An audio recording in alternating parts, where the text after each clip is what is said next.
welcome to the house. The one they talking about, word of mouth. The Boxing Playhouse, without a doubt. All the latest and greatest boxing news, that's what it's all about.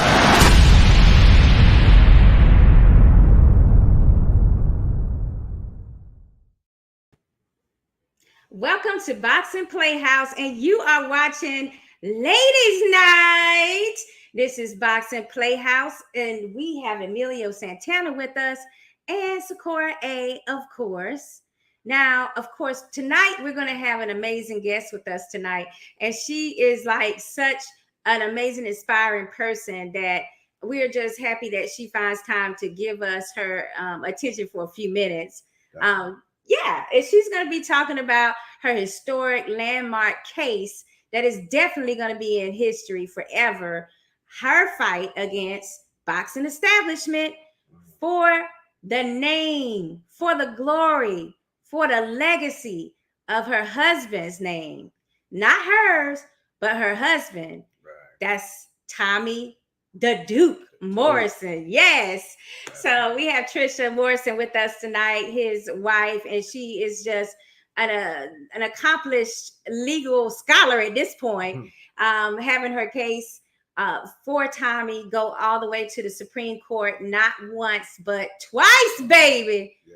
Don't tell me this woman is not smart. I don't know who came up with that whole myth about this lady not knowing her, P's and Q's. She knows. She knows. You were wrong. So we hope that through the show, you'll be able to see like just how intelligent this woman is and the points that she makes.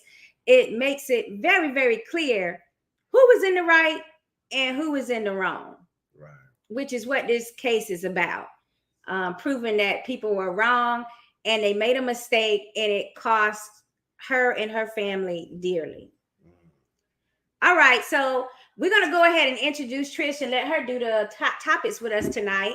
I mean, how do you feel about that? You think it's a great idea? Oh, fantastic idea. Mm-hmm. You know why? Why? Because I'm smart too. Okay. It's ladies' night. It's ladies' night. That's right. All right, let's go ahead and get the incomparable, amazing, intelligent, legal scholar, wife forever, Tommy Morrison's love baby, Trisha Morrison. Hey, what's up, girl? Hey, how are you? We're good. We're doing good. That's quite an introduction. Thank you. Well, at least with me, everybody knows it's absolutely the truth. I don't pull no punches. Yeah. No, that's right. Well, today, I just want to thank you guys for having me on your show. Today is actually the day that Tommy passed away 9 years ago, right? And the lawsuit that you've been following is an over 8-year lawsuit, and it did get back to the Supreme Court. Yes. Wow. I mean, that's just amazing in itself. And that's why I say no matter the outcome, you have already established a legal precedent, in my opinion, for cases like this. So, I mean, while you might think you're not accomplishing as much as you want to, I want you to know that this is very important work that you're doing. And it already has had, it has, legs to it. It's something that if another boxer in the future is having issues like this, they can look towards your case and use that as precedent as to what to do.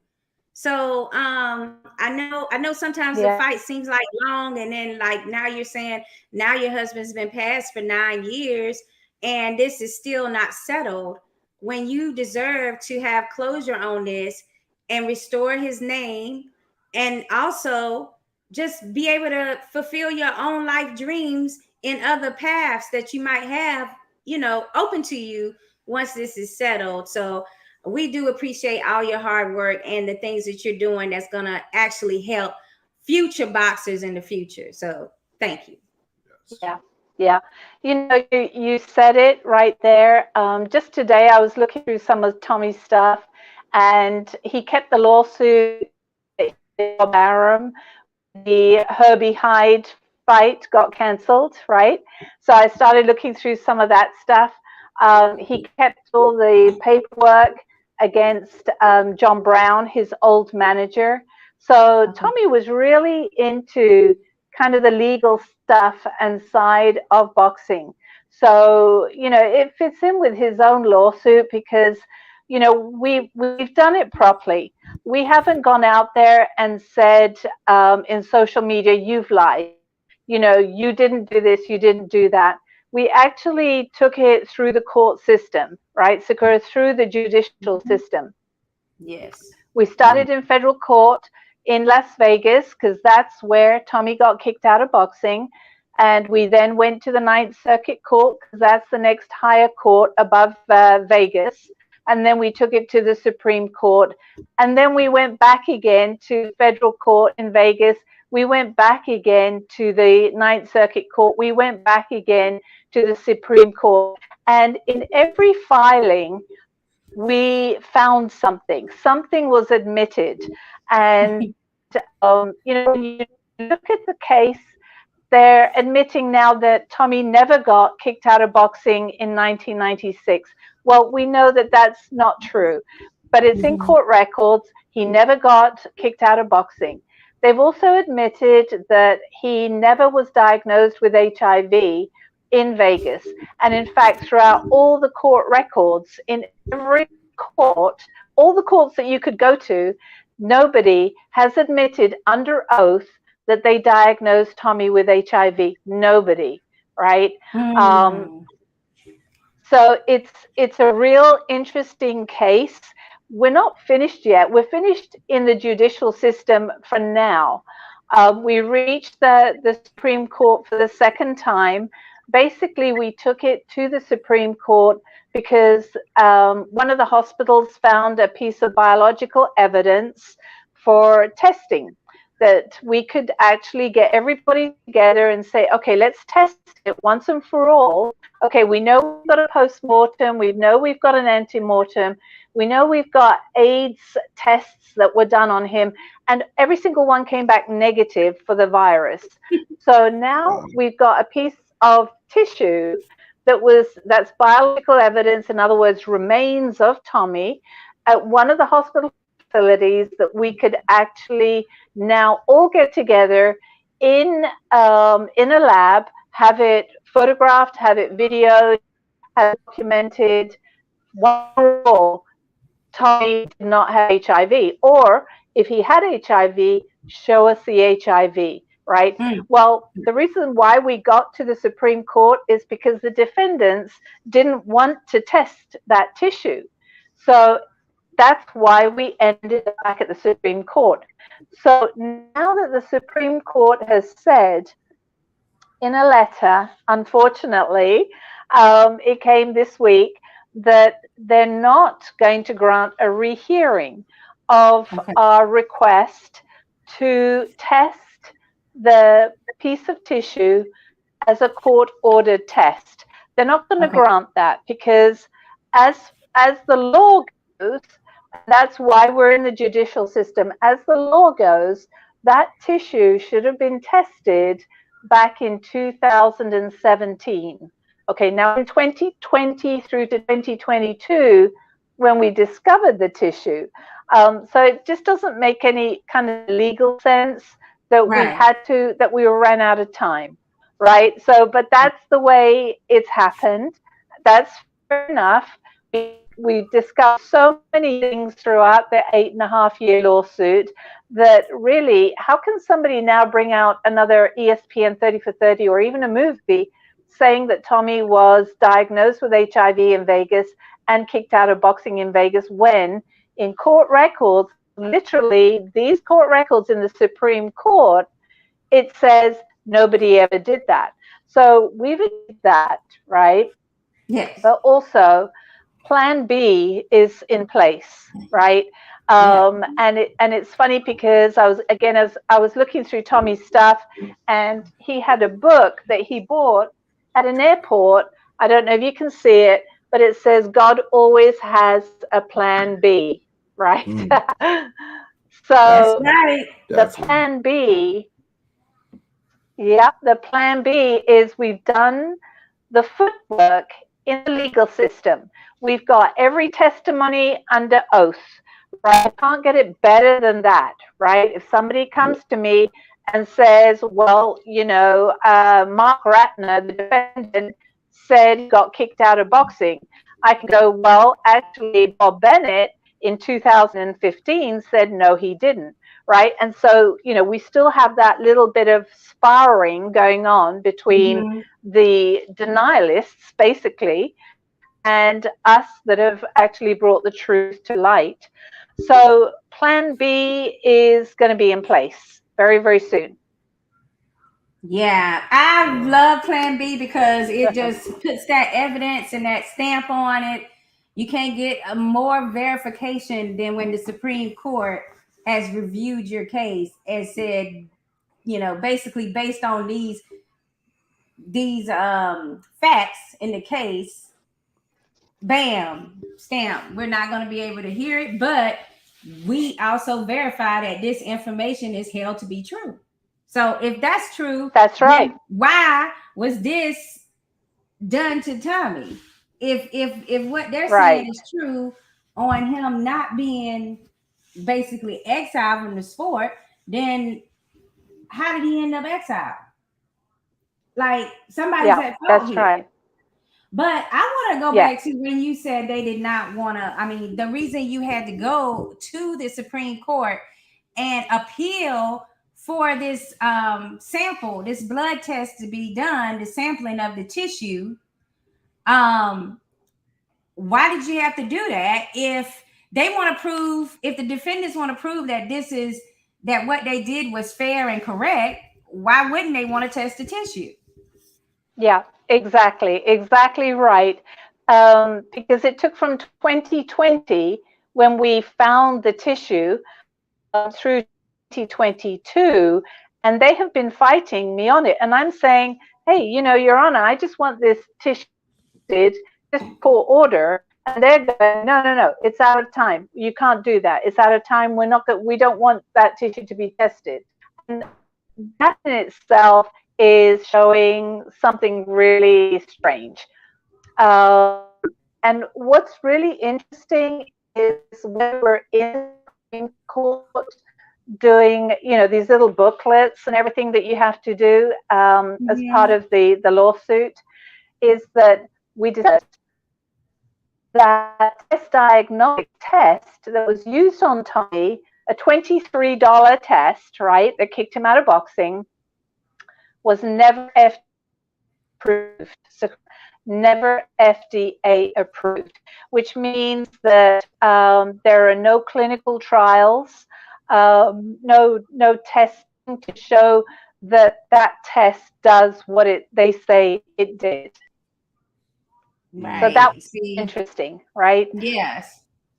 Now, what happens if you decide to go ahead and test this sample on your own? Well, that is plan B. Oh, okay. Right. So smarter than I think. Exactly. Hey, Sakura is ladies' night, right? You are allowed to be smart. I gotta have my sister's back. I gotta have Trisha's back. Got to. 2 miles is better than one. So that's confirmation that your plan B is 110% great. Yeah. I mean, it's an obvious plan B, right? And that's another interesting situation is, okay, are they going to fight me on independent testing now, right? So when I invite the commission and I invite the lab to come to the lab of their choice, it doesn't have to be my choice, you know, let's get together, find a good lab, find a good scientist, find a good test, and we'll all be there together. We'll photo image it, we'll video it, we'll do everything we would have done if it was recorded, right? What if they say no, don't want to be there? It's like, okay, but that is plan B, is to independently test it And another thing, and I'm sure that they're going to copy of this show that we're on tonight. And you know what? That is fine, because they're going to receive letters and emails anyway from me. But that piece of tissue that is at the hospital facility is preserved in perpetuity. Okay, now I had to look that word up just to make sure I knew what it meant, right? But it's been preserved in perpetuity, which means it's been preserved forever. Okay, it's forever preserved. So let's go down the line in a few years' time when the law changes at the Supreme Court, right? Just like it did with Roe versus Wade. And the law changes, and there's another case that goes ahead of mine, and they decide, oh yeah, you can now test that tissue for DNA HIV. Right. That because it piece definitely of has to evidence come. will always be there. Yes. Now, is this costing you additional money to store Tommy's tissue? No, it's still stored at the location in Nebraska. It's still there. It doesn't cost me anything, and they cannot release it to anybody. And believe me, I have emailed the facility almost every month saying, do not let touch it, do not destroy it, do not, and they cannot destroy it. Just don't let it out of your sight. So it's interesting, maybe Sakura in a month will be saying, hey, where did that tissue go? Right? Yeah, that's what I'm thinking. I'm like, should you go and get somebody, that's on your behalf to cut that sample in half or something? Well, I have to be real careful with that because that would be what's classed as spoliation, right? So I could be messing with evidence. And yeah, and so I don't want to do anything illegal. And I'm going to be above board with the defendants, like I have been, and we're going to suggest a date and a location and a test, whether to detect the virus in that tissue, and we'll see how it goes. So it's not at all finished, and it's not in the judicial system yet. Now, if the testing is done, which it will be, whether they like it or not, then it's no longer newly discovered evidence. It's now scientific evidence. So then, who knows? Maybe it's a new I can move the case again. You're saying it'll be a new classification again in the court system, right? Yes. Okay. And again, I'm not an attorney, right? And again, if there's an attorney watching, please contact me. I would love some help. But so far, I've never met an honest attorney that has the goal to come into this case. So the next best thing is God has a plan B, and I'm going to follow that plan B and see where we go with that. So knowing Tommy, this is not over yet, right? And he is going into the next round with me on this, and so are a lot of people out there. And a lot of people have said, we were praying. Why haven't our prayers come through? We were all praying for this to happen. And I asked a pastor, and he basically said, God's not done yet. It's not finished. And when you look at it over the 8.5 years, had it finished in 2016, I wouldn't have found out that the Nevada Commission were lying about the rule. I wouldn't have found out that the test was not FDA approved. I wouldn't have found out that they froze the blood in the lab in Vegas and didn't do it at room temperature. All these things I found out because we're not done yet. So absolutely. And also remember that when it's a autoimmune condition, it will also sometimes give you a false positive. So that is also a possibility. correct. But the Yes, and test wasn't even absolutely FDA right. approved. Yeah. Now I Correct. was going to ask That's you. right. Now, Yeah, go ahead. oh, yeah, no, I was agreeing with you that it was not FDA approved, and the FDA approved testing says that if you have an autoimmune disorder, you can trigger a false positive on that Mm-hmm. test, no matter whether you take it in California, Vegas, Oklahoma, wherever. Mm-hmm. And one of the things that is documented in the court of law, all the courts, is that Tommy was tested autoimmune disorder in Vegas, in Oklahoma, in California, nowhere except for in Nebraska. And that was in 2012, 2013. So, and this is testimony coming from ex-wives, physicians, promoters. This is confirmed. He was never tested for autoimmune disorders that trigger false positives. Right. And that's so sad because that's what Yeah. costs to me. You let me know if I'm right or wrong. Like if that cost Tommy his life basically to be shortened because the correct diagnosis wasn't explored. Exactly. That's right. If they're focusing on just one thing, which was never in his system, he was never infested with virus, then what should they have been focusing on? Well, they should have been focusing on Addison's disorder, should have been focusing on rheumatoid arthritis, a host of other autoimmune disorders that he had, Mm-hmm. that he, medications for. Yeah, absolutely. I'm on some of them medications myself with my autoimmune condition. And I have some good days and I have some bad days, but I'm here because the medication does assist in triggering your immune system to do what it should be doing. And that's just Right. why it's so interesting of a story to me because I feel like Tommy was so wrong by not getting the proper diagnosis and being told it was one thing consistently over and over and over again.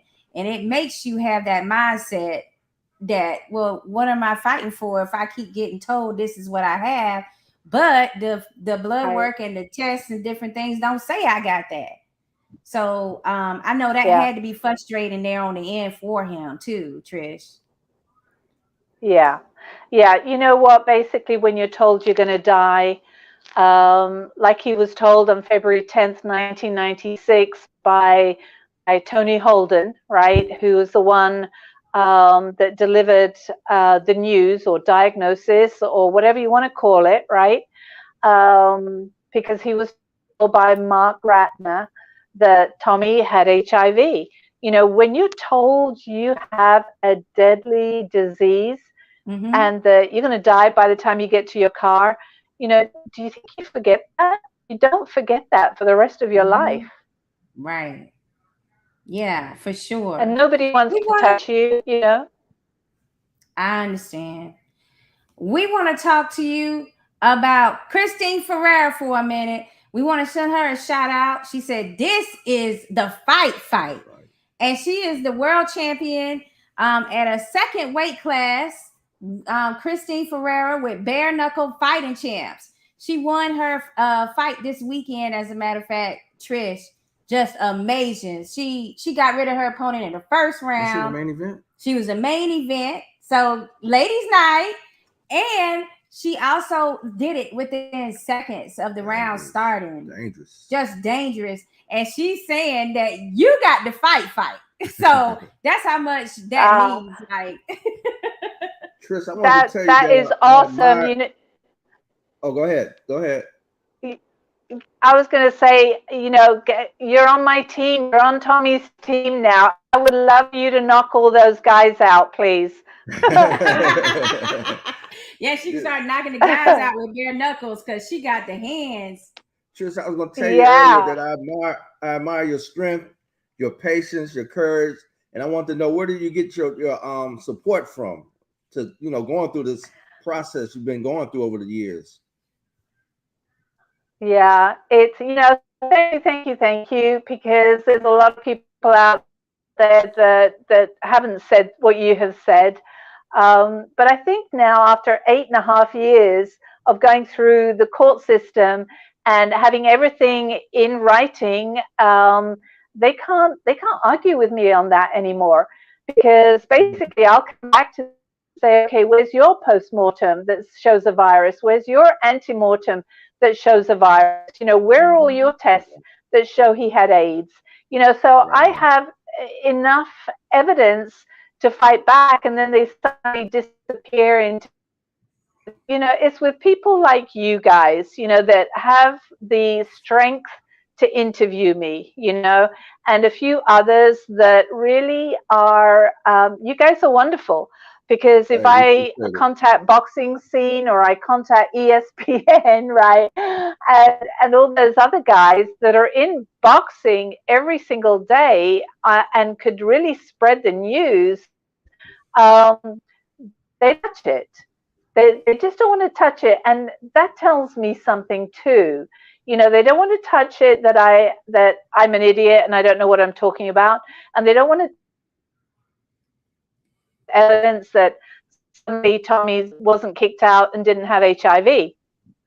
Because what if they did touch it, right? Sakura, what if they did come out and say he didn't have HIV, even though we read about it in millions of papers and stuff like that.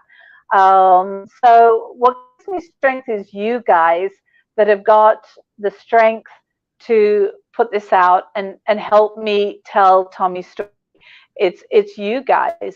There's a few family supporters, not many, right? But a few. And then a whole and you got to take that, when you accept to do a deathbed promise, you have to accept that you're going to get attacked by the living relatives, because I want to bury a story. But Tommy never wanted this story buried. I'm basically continuing his story.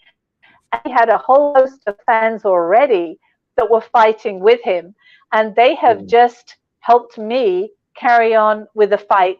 And basically, every time you find out something and it doesn't make sense, it just want to go, another step further, right? Right. I got Rob from the UK, our British boy, your fellow British boy, Trish. He says, out of time, people get freed of crimes 40 years later down to the DNA. They have no grounds really to claim out of time. Yeah, he's right. You're right. When somebody has, they're not really. Yeah, go ahead. Yeah.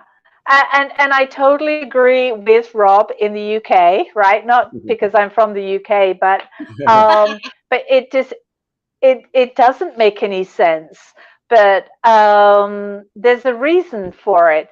But there's also a case, Rob, in the Supreme Court, that on the 11th of October, and I'm watching it very, very closely. It's a criminal case, which really, actually, I should have filed it as a criminal case, Tommy, right? But it's a case of somebody that's on death row who is also appealing for DNA testing on some evidence from the crime scene going back to 1996. Well, so if that came through, I am hoping that maybe I can go, hey, you did it for that guy and he's on death row. Well, Tommy was put on death row as well, right? On February 10th, 1996. He was told he was going to die. So, yeah, running out of time is a pathetic excuse and law. But I'm not an attorney and I can't change the law yet. Right. I mean, that is an important case to watch. My thing is like DNA is forever. That's what they tell us. That DNA is forever. Like it's always viable. So how is it that your particular DNA evidence is out of time. It's not really corresponding with where the science Well, is when it comes to DNA. yeah. DNA, HIV, Tommy Morrison. All you've got to say is Tommy Morrison, and people are scared. And you try and find an attorney for Tommy Morrison. It's like, no, we don't want to deal with that case. So I think it's got a lot more to do with than just out of time. Because what if this didn't just happen to Tommy? What if it's happening to other people, right? Yeah, that's very important point. That's like the key there. Like, who else who doesn't have the fight or the family that can, deal with a longer legal battle? How many other people have had something similar happen to them? That made me think about the rapper Eazy-E. Yeah, Eazy-E. Yeah, remember he died. He died real quick. This rapper. I don't know if you heard of Eazy-E, but he died like it was like he was all right, and then 1 month later he was dead. They said he died of AIDS. Right. And the family just couldn't believe it. Like how he's all well, and all of a sudden he just died of AIDS.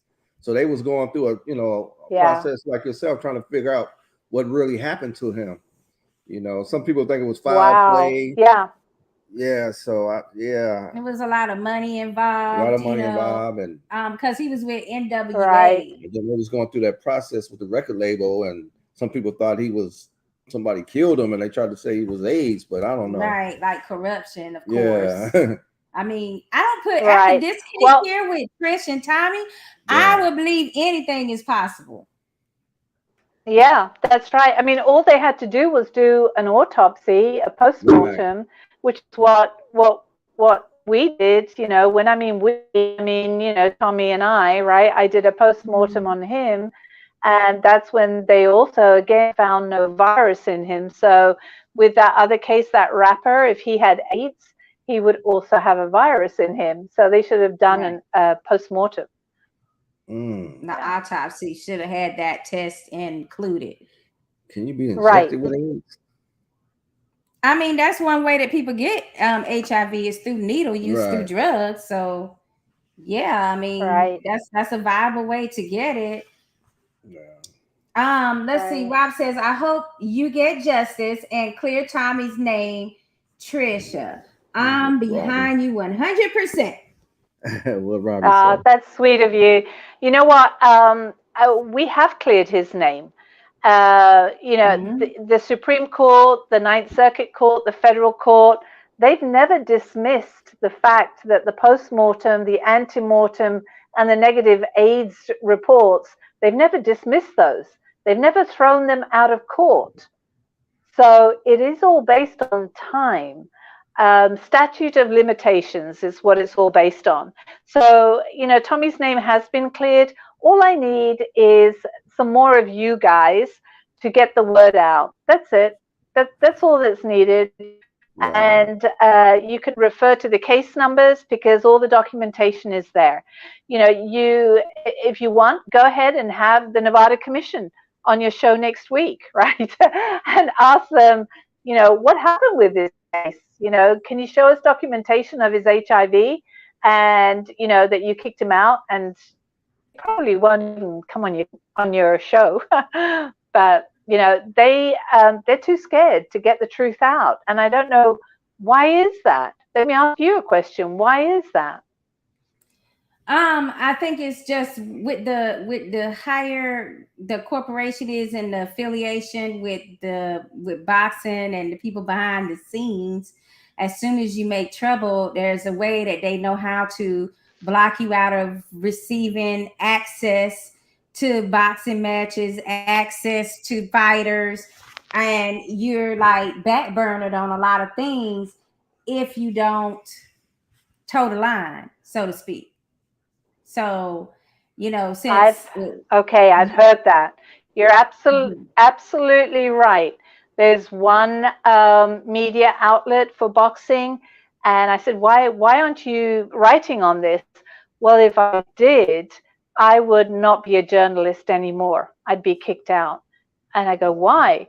because I have to have access to the drug testing results. I have to have access to what the judges wrote down for a fight. And if I go against the commission, I'm out of business, is what he said. Right. I mean, and that's just how it goes. I mean, we're working our way up the ladder, and we're just working hard to get to a larger platform. But I'm not going to compromise my convictions and what I feel is right when in any situation. So if that keeps me from being on the top level, so freaking be it. Because I don't want to be in something that I don't have that allows people to just toe the line and be fake. Because that's one thing that they'll never be able to say about Emilio Santana and Socorro Armstrong. We are not fake people. Right. We stand for what's right. And, you know, one day we'll be able to be like, thank you, Jesus, we're in heaven. Because we did what was right and what was right, the truth. So I stand by that a lot, you know. Right. You either stand for something or you fall for anything. Yeah, good for you, because I'm also not fake. You know, I wouldn't spend 8.5 years of my life. You know, I could have said to Tommy, no, you know, this is your fight, you know, that's it. But I promised him, and I just started to see what the truth was. And I started to see the corruption and the lies and everything being hidden from the media. And that's not how it should be. The guy was ruined. He was destroyed, not physically, but mentally, right? And when you're told to go and die, that's really a hard pill to swallow. But you know, he's in a better place now. That's for sure. Absolutely, he's in a better place, and he's also watching out for you and following this case, doing his handy angel work wherever he can. Maybe even with us, because we're not scared. You met us for a reason. Absolutely. I mean, you know, there are signs all the time. And, you know, today is the day that he died 9 years ago. And, you know, everybody's got their memories of him, you know, during their time. And, you know, I have to laugh, and then suddenly I'll read something out loud, and it's as if he knows it's a lie that person's written, and suddenly a picture will come down from the wall. And, you know, just this always has plan B book. You know, when you think everything's over and it's like, no, wait, why is that book standing right in front of me? So I'll continue to fight the fight for Tommy, because we're winning. We're already winning. But yeah, today's his day. A lot of people say, well, if he didn't have HIV/AIDS, what did he die of, right? Right. Well, he died of cardiac arrest. So he had his heart failed on him. He'd had heart surgery a few weeks before he died. His organs closed on him because he was put into a medically induced coma about 24 hours before he died. And he died of septic shock and also septicemia. So this all began in 2011, when he came out of jail on what was a bogus felony fugitive warrant of arrest. He was thrown into jail. He came out with what was a spider or an insect to his chest. Had to have surgery on that chest. He was still walking and talking and driving all the way through to the hospital. And then on December 1, he had surgery. It was supposed to be an in and out surgery. We came out 8 days later. And that day that the home health lady came to change his wound on the side of his chest, which was 8 days after surgery, we found that the surgeon had left a lot of gauze, surgical gauze in Tommy's chest that made his blood go septic he was poisoned his system, basically. in and out. Yeah. Wow. It poisoned his system, and he endured it for 21 months. And there was no antibiotic that could save him because it was already in his system. And during the time he was in this hospital in Nebraska, that's when I had them do all the AIDS diseases testing for him. They all came back negative. They didn't find any AIDS in him. And then I had them do a post-mortem when they said to me, do you want an autopsy? And I go, yeah, I want a post-mortem on his blood, showing where the virus is, if he had it, because they'd already looked at his sperm, his sputum, his blood, his spinal fluid. They looked everywhere for the virus, couldn't find it.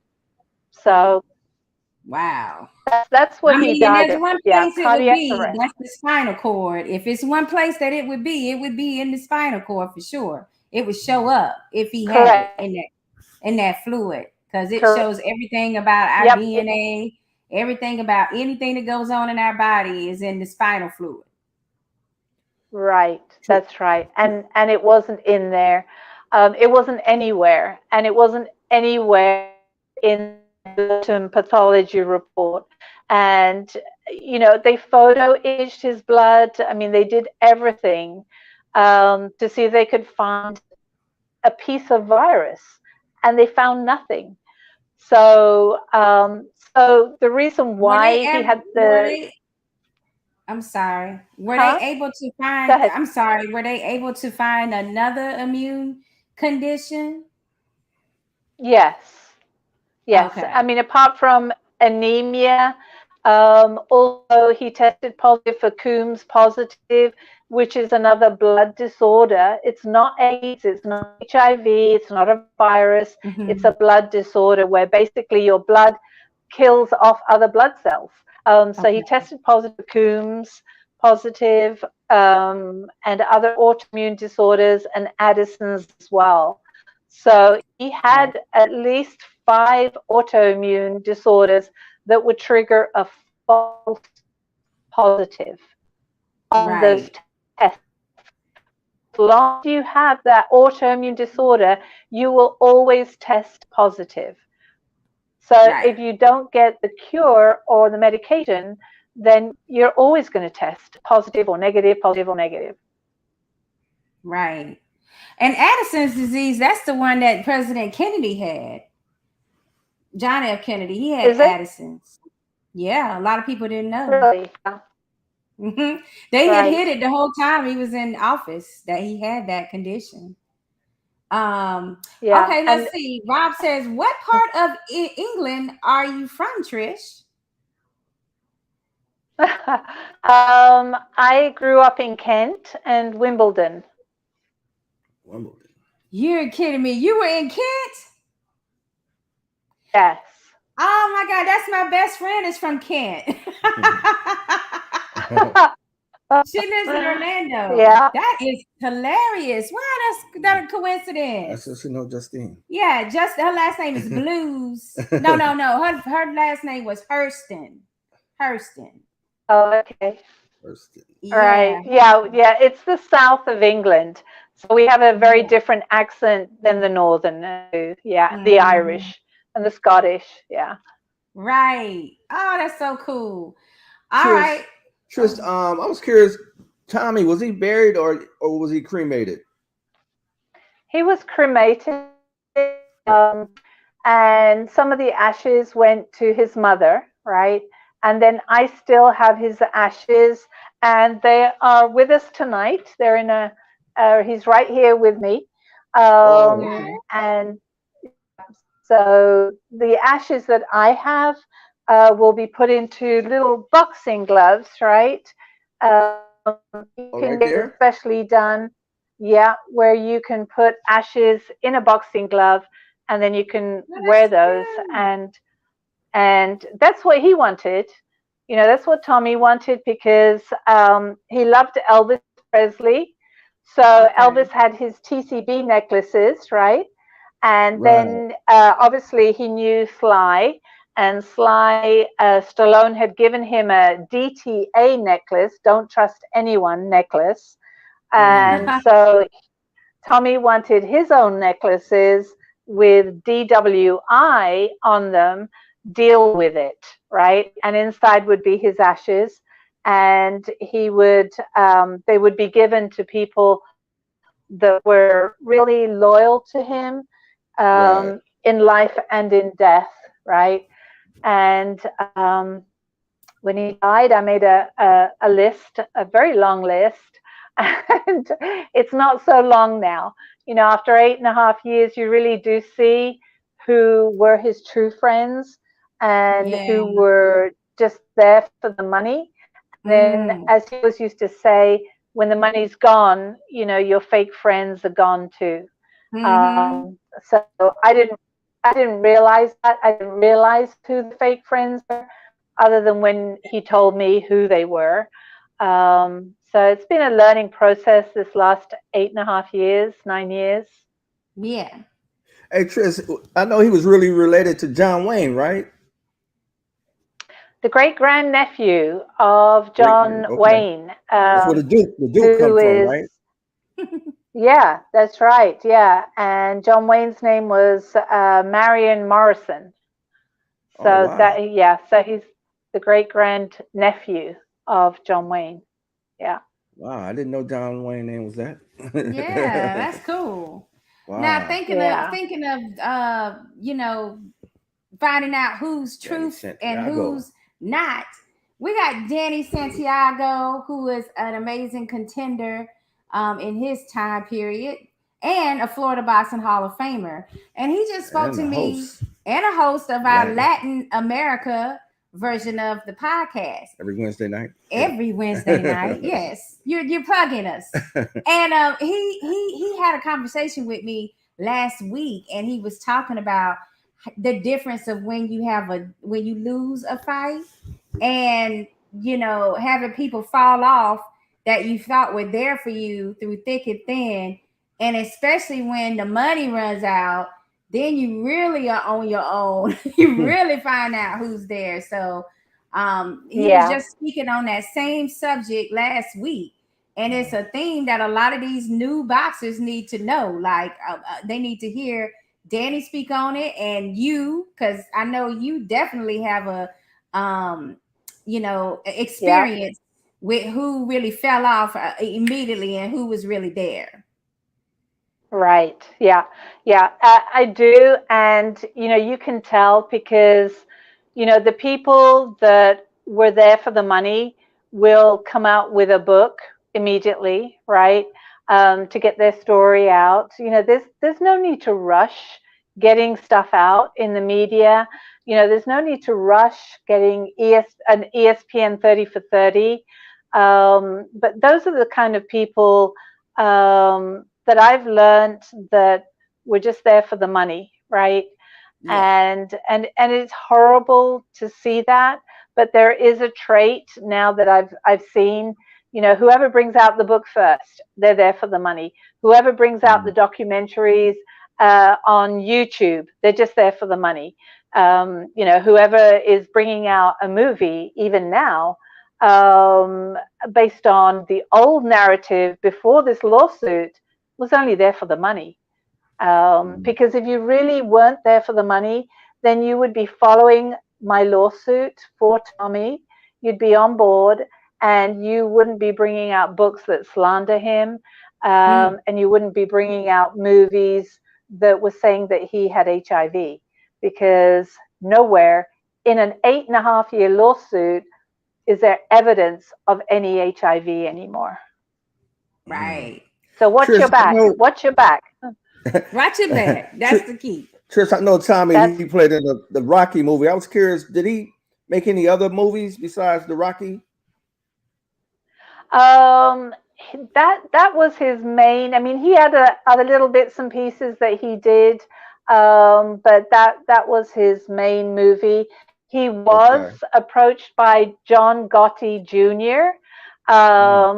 To be in the movie that John Gotti Jr. was bringing out on his father, But that never happened. Yeah. Oh, okay. Okay. Wow, that's pretty impressive. Now, I wanted to talk to you about some of this bullying that's been going on from my friend Trish. I want to know who these people are that consider themselves well versed enough and what is it? Bully enough to go on social media and start bashing you without knowing full details on any of the true facts. Yeah. Who is this? Yeah. It's pretty disgusting. You know, to be accused of selling ashes on eBay, right? So that led me down a path while I'm doing an 8.5-year lawsuit for Tommy. That led me down a path of contacting eBay, their legal department, getting them to research every eBay thing on Tommy Morrison to see if I had ever sold ashes belonging to Tommy. And they came back after an investigation that I requested saying, no, you've never sold ashes on eBay. So that was one thing. And then the same guy also posted on Facebook that I basically was using Tommy for my citizenship, right? My U.S. citizenship. And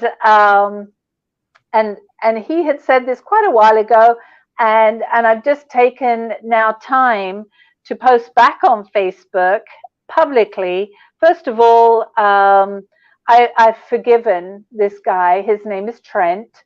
His last name is Morrison. Okay, I've forgiven Trent Morrison for having accused me of selling Tommy's ashes on eBay, which he now realizes is not true. And I have forgiven Trent Morrison for saying that I kept Tommy alive so that I could get my citizenship. And then once I got it, I disconnected him. Can you believe that? To use the word disconnected, Tommy.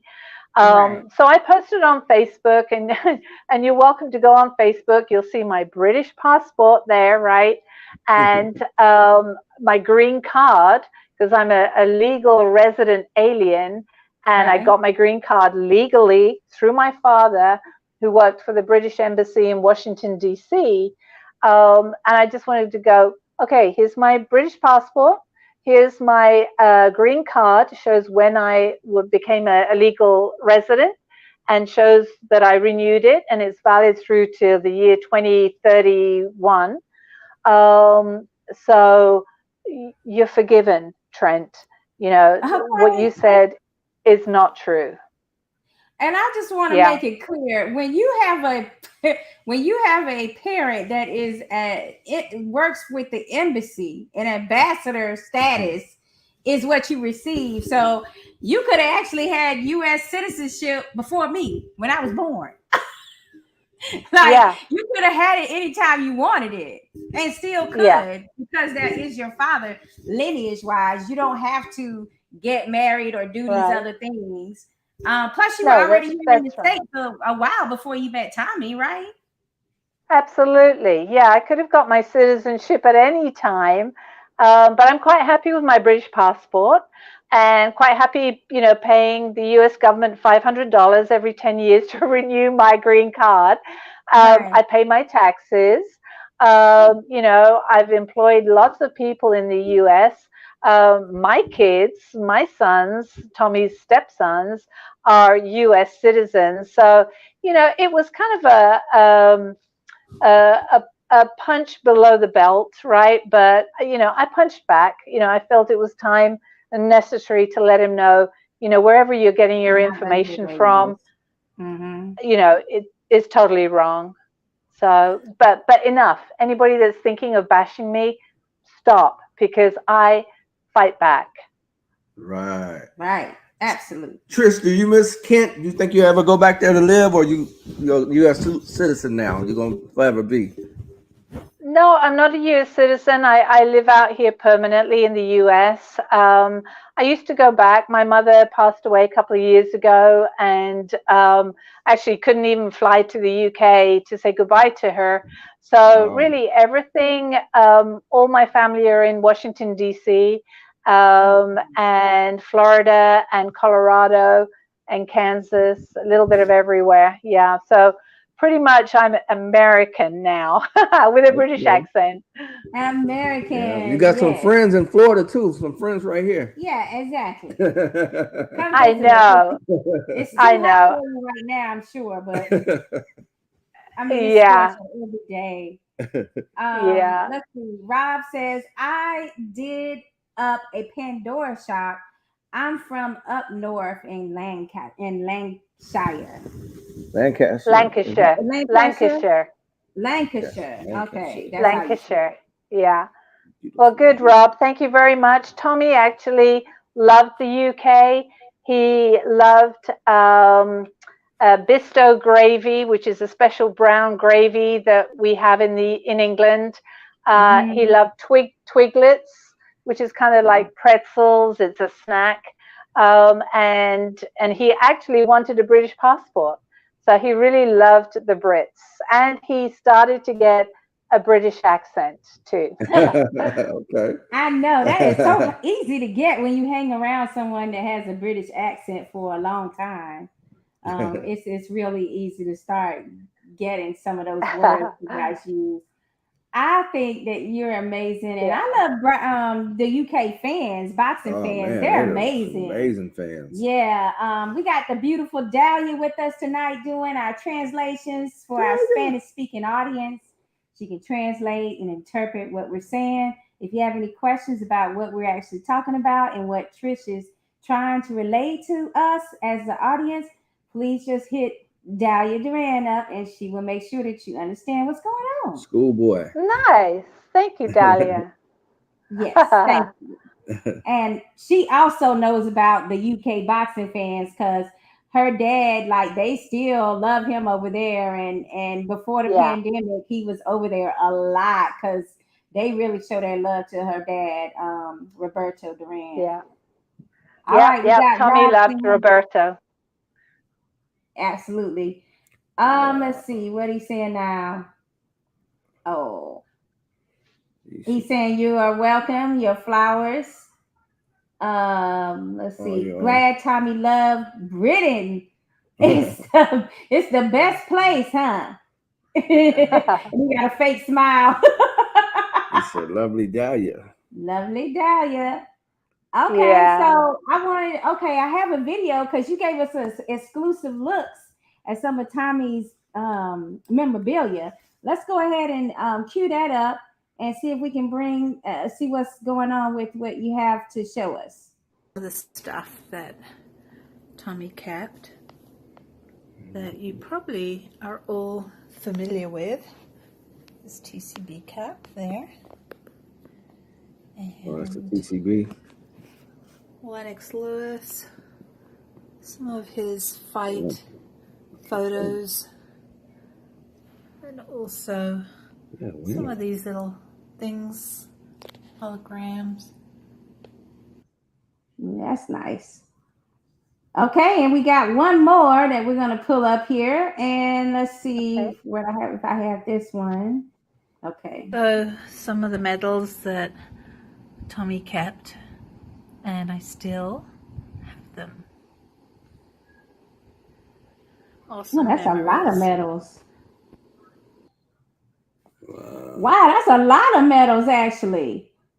Trish, that's a lot of medals. Yeah, there's a lot of medals. Is that just like something he loved to collect over the years, or? In his amateur career, Mm-hmm. Wow. You got to be careful, Trish. eBay gonna be saying you're trying to put them on there now. Yeah, that's right. Yeah. I think eBay were pretty shocked. That's the first time ever they've had a situation like our situation, but that's Tommy Morrison for you, right? Right. Yes, for sure. I mean, I love the way you got the room set up there with some of his. I know you say it's his room because you got all his Yeah, that Rocky belt memorabilia. there too. Remember the Rocky belt? Yeah, I mean, it's pretty nice. Like, you know, if you were out for money or something, you would have been unsold all Oh, I this got rid stuff. of all that. You know, like the stuff they say don't even make sense because you're sitting there with all this stuff around Oh. you. Yeah. I wanted to talk about this manager, not manager, as well, with a story that hasn't been able to be collaborated because it's been changed a couple of times by Tony Holden. Can you tell me a little bit about what happened there with the 30 for 30 versus what he says now? Yeah. Well, I don't know if you've got the footage there, have you? But there's a piece of footage that was sent to me from 30 for 30 that they did on Tommy. Of course, you know, I'm not a fan of 30 for 30, so I haven't actually watched the whole thing that they did without my authorization. There's a piece there where Tony Holden is saying that he met Mark Ratner down by the ring, and that's where Mark Ratner told him that Tommy had failed his test and had HIV.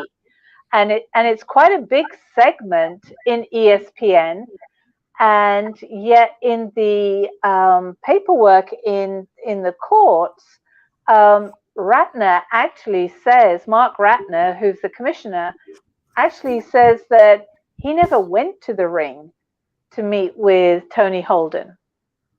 So, you know, I just can't figure that out yet. I'm sure that that's going to come out a little bit later on, maybe in a few months.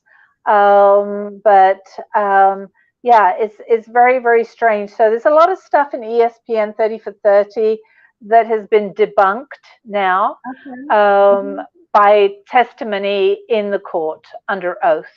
So yeah. Wow. Also, there was a distance between where he was saying he was located and where the MGM Arena, Garden Arena is located, and where the ring is in the center, and another location as well that didn't quite add up in time as too. Right. Yeah.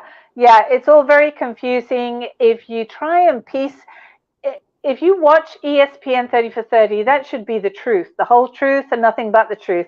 But then if you look at the court records where the commission and the executive commissioner and whatever physician, you know, is shown, none of them are saying that they ever said he had HIV. So here you've got ESPN out there pushing HIV, and in court records, ignoring court records because the actual people in ESPN 30 for 30 are now saying that's not what happened.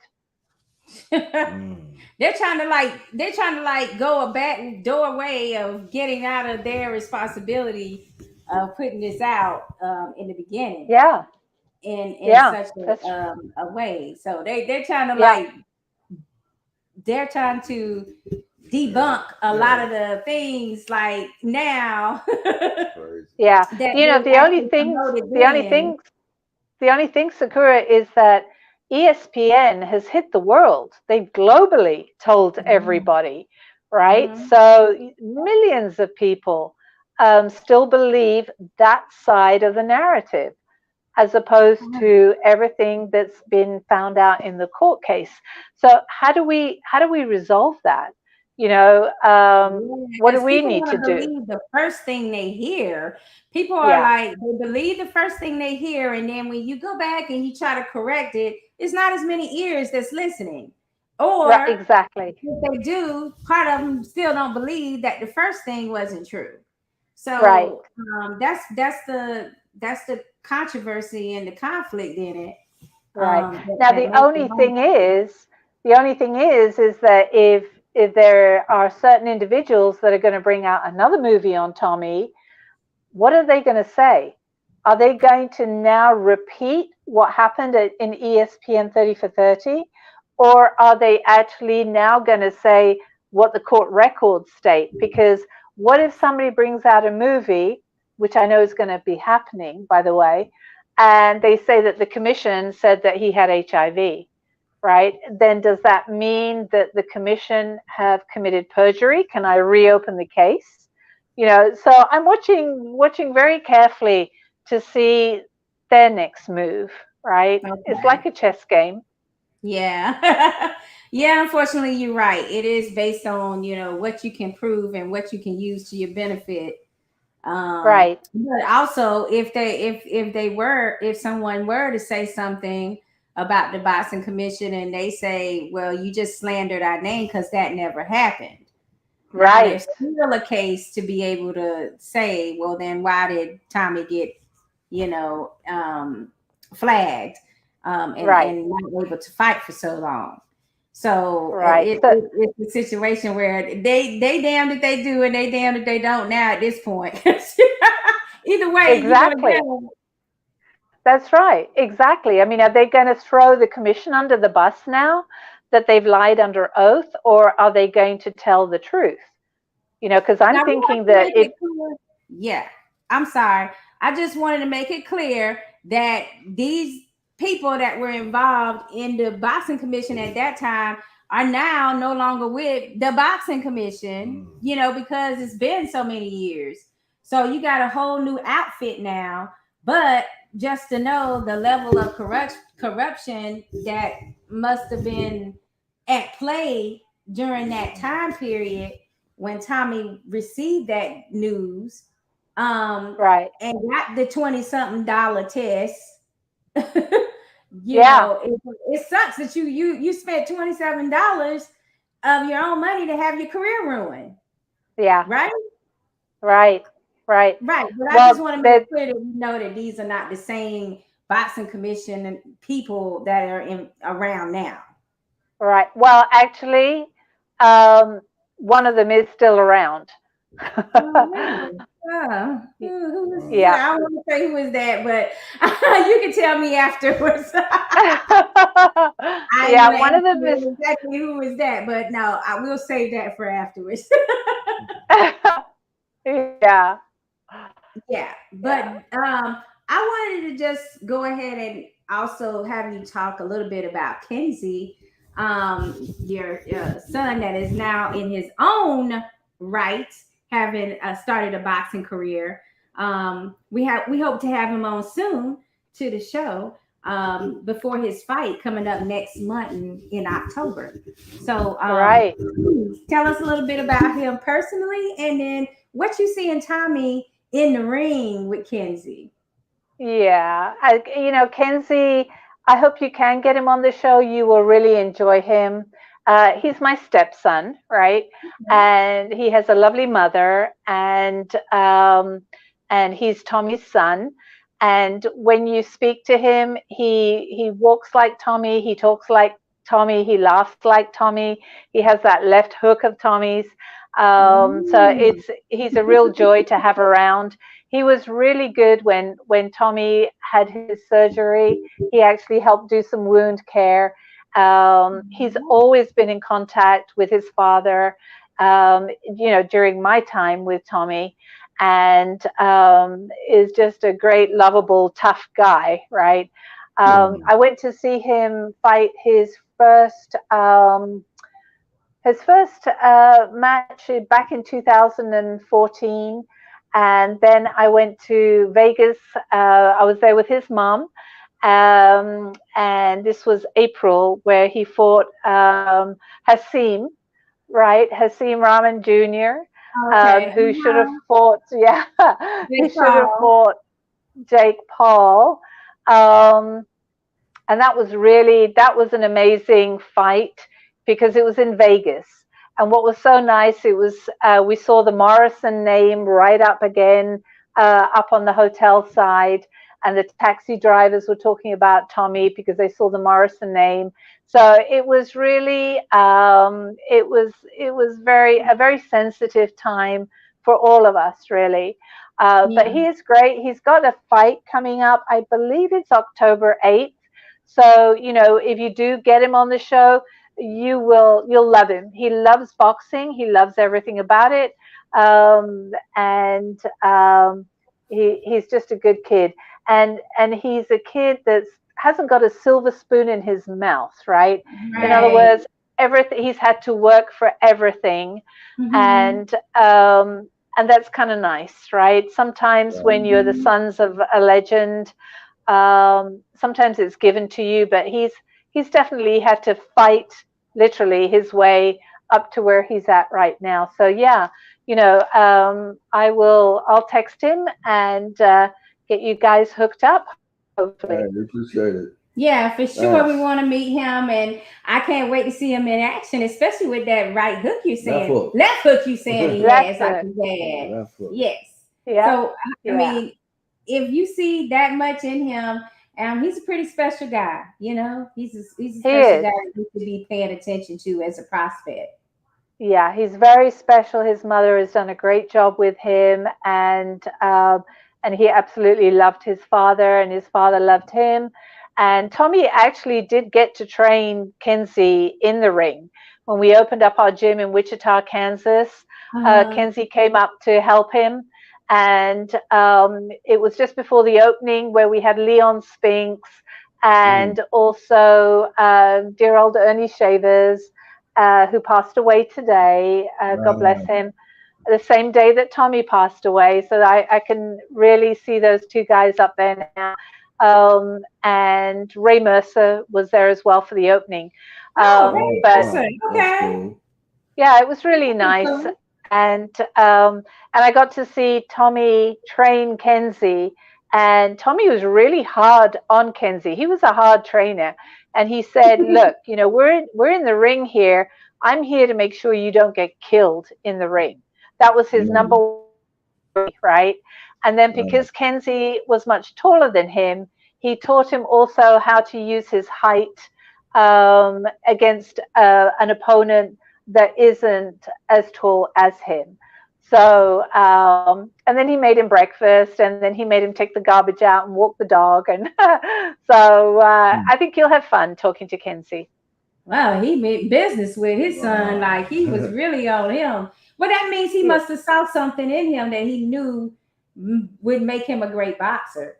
Because you're not going to invest time in somebody who ain't got it, genetics, right? He must have saw it. Yes, he did. He did see it after the very first training session, and in fact, he went into his car that night at like 3:00 in the morning, and he tape recorded exactly what he saw that day when he trained Kenzie. And I'll send you that audio so that if you do have Kenzie on there, you'll hear Tommy talking about his son and what he saw in him, and everything. And it's really nice. I often send that again and again to Kenzie just to say, hey, keep going, right? Right. Yeah. Motivation. I love it when we capture moments on tape and video now, like so that you can remember it later in life. It's such like, a joy to be able to hear your loved one's voice sometime. Now, how do you deal with seeing Morrison's face and picture and fights and things like that still living on? Yeah. It's interesting because, Tommy wrote a couple of books, and he used this audio, right? And he would sit in the car and he would, tell his story, and then he'd bring me the tape and then I would type it up. So his first two books, My Boxing Career and My Darkest Years, they got printed and they're still available. If somebody does want to buy them, they have to just go on to Tommy's website and get them. There's another book that he wrote before I met him that is on a disc, one of those square discs, and he did print off a copy, and I just have to get the funds together and get that printed. And it's basically my untold story. It's stuff that nobody's ever told, and it's his story. It's his stuff. And then there's what's really interesting is, you'll see stuff on Facebook and and people saying, oh, they did this with Tommy and they did that and they were his best friend and so on and so on. And then I'll come across a little tape in this tape recorder, and he is saying exactly what he thought of that person, right? You know, it's just hilarious because he would do that sitting in his car at 3 a.m. And so I'll look at this Facebook post thinking, oh yeah, he really loved you. Let me just rewind this, right? But it's funny what, yeah. And actually, one of the things in the lawsuit that's come up, particularly that part where the ring, you know, where it's so-called it all happened down at the ring, he has actually tape recorded a conversation between someone, and it totally brings out the real side, the real story. So maybe, I know. So whoever's listening to this show tonight is going to think, oh my God, you know, what did Tommy say and who did he speak to back in 2010 that he recorded? So, you know, it's going to get more and more interesting as time goes by. Well, you seem very giddy about what exactly was said on that tape. So, I mean, I got to get the dirt. I got to get the tea on this after the show. I might have to. Well, tomorrow I might have to get with you because you got a little giddy there with what was on there. Yeah, on that tape. Yeah. Right. You know what? Let's give it exclusive to ESPN, shall we? No way. I want an exclusive Boxing Playhouse. I'm sick of ESPN. Yeah. They'll probably go, yeah, we'll pay you like $20 million for the tape, and then they'll I don't know, dig a hole and put the tape in. Yeah. Oh, I just asked Emilio, do you have any tape confessions that I need to know about?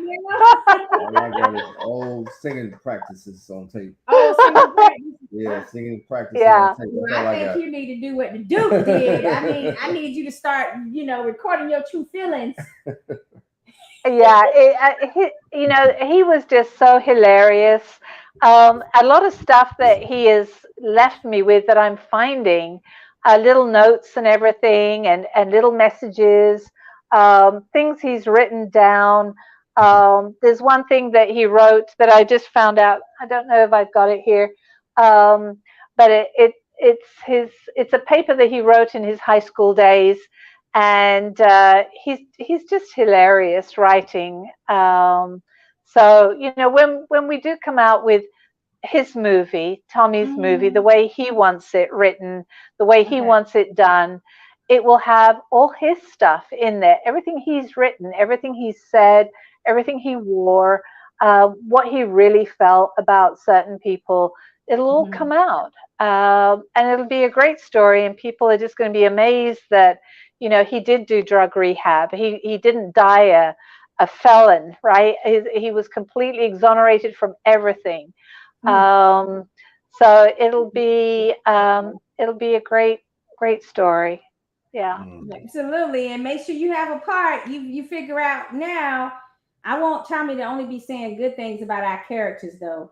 But you gotta find us a good part in the movie, because I'm ready. I'm ready to like tell the truth on people. I'm gonna be that true serum character. Like, well, how are you here? I mean, all the evidence is here. Yes, that's right. I appreciate you so much. We appreciate you. We have so much fun with you every time. And we're going to continue to keep updating everybody that follows us on the progress you're making with your lawsuit, and also Kenzie's new professional career that we're looking forward to covering as well. Do you have any parting words for us tonight? No, other than let's touch base again and see where we're at, because the story isn't finished. It continues, and I think it's going to get actually more interesting now, because the judicial system has had its place, but now science takes over, right? Not the sweet science, the real science. Absolutely. Technology, baby. What's what Rob said. Oh, Rob, you go ahead. You say. He said ESPN only deserves your lawsuit only. He wants to add to that lawsuit. Okay. Yeah. So my parting words with Trisha is, I like to call you Trish. I know you don't like that. But my parting words with Trisha is, you guys stop saying Tommy died of HIV. Tommy was misdiagnosed. Tommy was given an inadequate test. Tommy was basically banned from the sport of boxing for no good reason. He was unable to find opponents when he was able to fight because they thought he had a diagnosis that was going to put them at risk that did not exist. So please, for the love of God, you see all this evidence. You can look up the case yourself. It's now gone to the Supreme Court twice. They have confirmed that all of the documentation that Trish has previously submitted, including correct testing and postpartum death certificate records, show that Tommy never had HIV, guys. So please go ahead. If you have HIV, that's fine. It's no stigma to it or anything, but this has to do with a boxer's career and how it destroyed him mentally when he knows he's a champ and people are telling him he's not. Well, Tommy, from Boxing Playhouse, me and Emilio, you will always be the dude, the champion. Trish, we love you so much, and we will keep in contact with you, of course. We love you too. Thank you so much, guys. Really appreciate this. Okay. Thank you. Thank you. You have a great night. All right. You too. Bye. All right, Trish. Bye. Okay, and we want Tommy to rest in peace and finally get the justice that he deserves, and for Trish to get the justice that she knows she's fighting for her husband to receive. We're going to go ahead now, and we're going to switch to heavyweights. Rob has got something to say about heavyweights quick. What Rob's saying. I mean, well, we were just talking about the players that's involved now and the fact that Luis Ortiz versus Ruiz is coming up. We also, since it's ladies' night, we want to definitely talk about, the fight that's coming up between Clarissa Shields and Savannah Marshall and Alicia Baumgardner versus Michaela Mayers. Both fights are unification bouts for all 4 titles. So these are massive fights that Skybox has decided to put on their plate. I mean, what can you say about some of these things that's been happening in the sport? That's some good matchups right there. I'm excited, to see both those fights. Ain't it on ESPN or what is that on? Is it on ESPN? Yeah, I think it's ESPN. Okay. Anyway. Yes, you can watch the fight in the US on ESPN Plus, but Sky Sports Boxing over in the UK will cover everything to do with this particular women's bout card. And we give them massive shout outs, massive hugs for their work with these ladies that's coming up, and the world championship status of having both fights together on this card. These girls are bringing heat too, man. The animosity there, I'm loving it. I mean, it's deep. It's deep. A lot of real tension here. So, Baumgardner talking. What she said? She's gonna walk. What she said? Walk the dog, baby. The dog with walk her. The dog. Damn. She even got a cartoon character about it. Dog. Yeah, she's not playing. Man, it's good. It's great to see. Much as we support women boxing, it's great to see a card, headlining all. I think the whole card is women, man. Yeah, like it's basically the type of card that is solidifying women boxing back on the forefront in the main lights, and I love that about it. And then it's also the type of fights that we need to solidify women boxing in a global status that it should be. The only thing that I wish that was added is that they had like the 12 rounds in 3 minutes. What? I want to see that added. Oh, okay. Well, you know what? We can see that. We can see that happen over time, but based on all the fights this year, Heavy Bagging Us was talking about on Tuesday night how still the fight of the year would be Katie Taylor versus Amanda Serrano. Yeah, that was a good fight. Do you agree that that's probably the best fight of the year so far? Yeah, so far that one sticks out right up there. I can't think of anything else that was off the head that was better. Right. That was a good competitive fight with 2 women. So, hey, that's a good look for the women. I know. And the thing of it is that these women deserve it. They work hard. It's not like anything has been given to them. Right. So now that they're to that particular platform and they're able to garner some success and a larger payday, they definitely deserve for all of boxing fans to watch this fight coming up. Right. Is it this weekend? No, it's the following weekend. Next weekend? Yeah, okay. Next weekend. So definitely we want you guys to make sure that you catch this on either ESPN Plus or Sky Sports Boxing. Right. Okay. So the next fight in the UK? It's in the UK, it's in the UK. So you got to tune in early to catch it. You know how UK is. Yes, that's very true. You're so right. You hit it on the nail. So make sure that you guys check it out in the afternoon hours. Afternoon time. Mm-hmm. Normally the main event over here would be around 5 or 5:30 ish. Yeah. But you want to tune in even early because they show a lot of early fights. Yes, a lot of early boxing prospects from the UK, but also remember the co-main is Alicia Baumgardner versus Michaela Mayers. Unifications. Right, all 4 belts. So you don't want to tune in and just miss the unification bout between these 2 ladies too, because they just might steal the show from Clarissa Shields versus Marshall. I can't think of a man card where it was 2 unifications, the main event and the co-main. I can't think of none offhand. Because they would get paid so much money that you couldn't have a second one on the fight. Probably have to go way back, Yeah. So that just goes to show that women still have a ways to go in order to get paid the type of money that they should be getting paid. Let's see what Rob is saying. He's talking about, this is Rob from San Diego or San Francisco. I forget, Rob. Let us know. He says, yo, Tommy Gunn, you got some guns, don't you? Rocky. Is that what they said in the Rocky movie? Yeah. Rocky 5. You know that line. Yeah, he loved that line.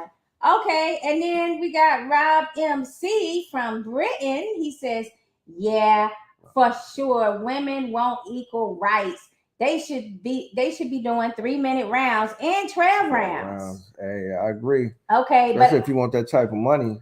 I definitely want the 3 rounds. Like if they don't want to give us the 12 rounds right now, at least give them the 3 rounds so they can. Yeah, they need the 3 minutes. I'm sorry, they needed 3 minutes because that would give them, more opportunity to get knockouts and knockdowns. Right. Because it's hard to get everything cranked up and ready to go, and then as soon as you're like warmed up, ding, 2 minutes is already over. Rob said San Francisco. All right. So my man is from San Francisco. See, I was almost right. We was out there last year, Rob. Around this time, too. Yeah, we was in San Francisco. Alcatraz. I was really surprised how cool it was there. Alcatraz. Yeah. So let's see what Rob says. He says, so personal issues and the HIV controversy aside, should Tommy Morrison be acknowledged as an underappreciated heavyweight? I would say so. I mean, because it's like they monopolized all of the news about the HIV diagnosis, and the rest of his career was kind of overshadowed. Overshadowed his career, and he was a heavyweight champion at one time. He had the WBO belt. Yes, he took from George Foreman. Mm-hmm. And he was about to fight Mike Tyson before he got sentenced to the time. So I just feel like, he would be underrated for sure. That's what we think, Rob. Yeah. Thanks for bringing that up. It's a great point. And let's see. He sure has some appreciated power. That left hook. Yeah, right. That left hook is dangerous. He had. Yes, can you believe she's saying that Kenzie inherited that left hook? Man, he had a dangerous left hook. Well, I want to see his dangerous too. Let's see. He had a serious knockout ratio. Right. Well, doesn't that automatically implies that he's underrated as a heavyweight of his time? Yeah. I think it's like too, like, because that super fight never happened between him and Tyson. Right. That also like put it to where we didn't know. That would have been a big money fight. Yeah, that was gonna be like the mega fight of his time. And Don King probably would have tried to make it racial, like Larry Holmes and Jerry Coney. He would have tried to make it racial with Tyson and Morrison, which would have made it more money. It would have made it more money when you bring up race. It just automatically does. Well, not so much nowadays, but back then, yeah, for sure. You know, you have black folks in their house just rooting for Mike Tyson. It would have been something to see for sure. Don King would have pushed that. Oh, he was definitely going to push it. It was in Tommy's contract. Yeah, it was in Tommy's contract. I'm talking about to make a that racial. It was gonna lead up to a fight between those two. And he would have made it racial, I'm saying. Yeah. All right, let's see what they're saying now. Rob from San Diego says, exactly. Ask Razor Ruddock. Ruddock, I'm sorry. Morrison. I was just thinking that, Rob. I was thinking how he hit Razor Ruddock with them left hooks and bent him sideways. Why it look like? Well, that's just the way he pronounced his name. Razor Ruddock. Donovan. His first name was Donovan.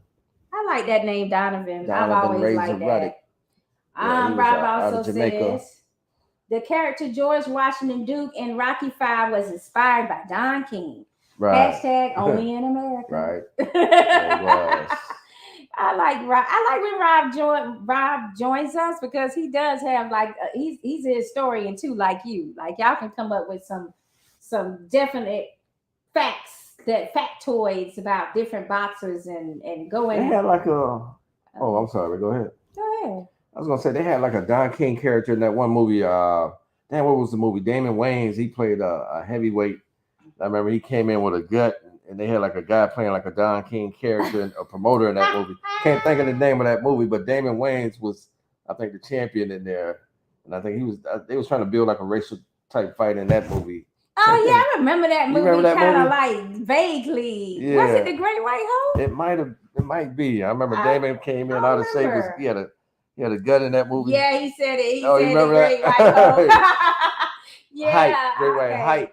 Great White Height. The Great White Height. That was it. Yeah, thanks. I think it was a dude in there that was trying to kind of portray like a Don King type character. Yeah. Rob from Britain's British boy says some great Robs around. Hey. Yes, absolutely. Now let's get to these heavyweights that you wanted to talk about. You know, and we just wanted to, Rob, just remind me a little bit about exactly what we were saying about these heavyweights this week. Because, you know, we got Dubois out there. We got Joe Joyce. We got, let's see, who else we got that's up and coming? Oh, that's what it was. Baby. Jared, the real Big Baby Anderson fought this weekend and he knocked someone out. People want to know where do you see him in the current heavyweight lineup? Will he live up and be able to beat some of these champions that's out here? I had my own opinion, but I'm interested to hear yours. I don't know. I'm not totally sold on Jared Anderson yet. You know, he's looking good. He's with the level of opposition they putting against him. You know, I really don't know, man. He sometimes he look a little vulnerable to me, like in exchanges. Yeah. Like he might get in there with a good counter puncher and might catch him. You know, he's beating these guys right now, but I'm really not sold on him yet. You know, I feel like he needs a little, you know, don't rush this guy because, you know, they got to take their time with him. I know a lot of people excited. They seeing these knockouts just like it was with Berlanga. But then when he stepped up in competition, we saw, you know, where he was lacking. And I'm kind of getting that same feeling with Jared Anderson. Absolutely. You know, so I'm not truly sold on him. Don't rush this guy. He could be something. He's still young. Right. He's still very young. And that's one. Take your time with this guy. Well, this is why I was coming to the fact with Rob. Like, I don't know if And it was another Rob too, Rob from Tough Talk.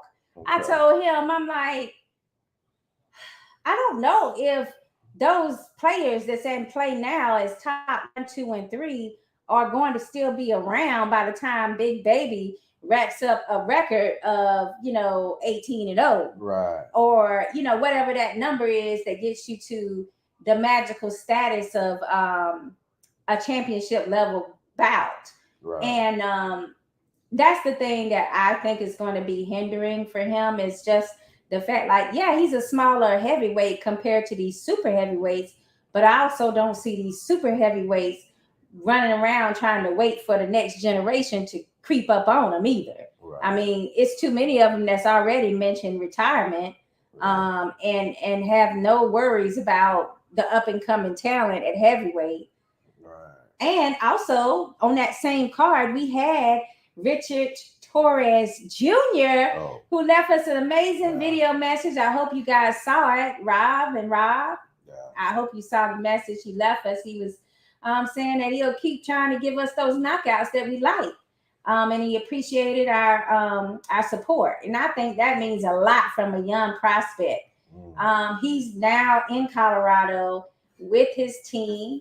And they're training alongside the Team USA at the facility there in Colorado. So I feel like, even though he's getting a bad rap, some people are giving him a bad rap about this knockout, but he did what the hell he was supposed to do. Right. Okay, there was nothing wrong with what he did. It was just the way that the knockout was handled after the officials and the boxing commission and the doctors got involved that caused the controversy, if you ask me. Right. It wasn't anything to do with Torres. Torres Jr. handled business. Yeah. They put him in there. They had similar records. So what's the problem? He just wasn't as good as Torres, and he just don't have the power that Torres has. And it was that simple. It's not like Torres was in there and he was way bigger than this man and had way more, fights than he had, or anything like that.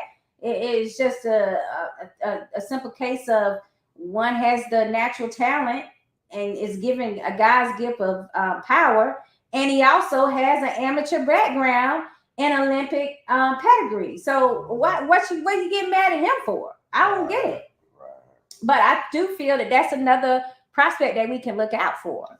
Yeah, I was impressed with what I saw with Torres. Even though I know he had a certain level of opposition in front of him, he did what he had to do.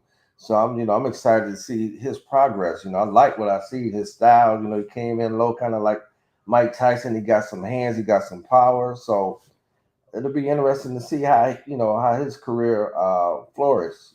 So I'm very interested in him. I kind of was thinking about a guy in the past named Joe Messi that was a heavyweight, I think out of New York. I think that was his name, and he was knocking out guys, but then he had like a brain bleed that kind of ended his career. Yeah, that's tough. I think that was his name, Joe Messi. Yeah, he kind of was knocking guys out early in his career, but then, like I said, his career ended shortly because he had a brain bleed. Okay. But Torres, I was excited with him. The two fights that we've seen so far from him. Yeah. His style, he come in low, kind of like an old Mike Tyson, and he letting them hands go. So right, exactly. I like him. The only thing is, he's kind of small. He's gonna have to deal with some way bigger guys. But if you got the hands and the know-how like Mike Tyson, you can get in on them big guys. So we'll have to see how his career goes. I'm excited about him though.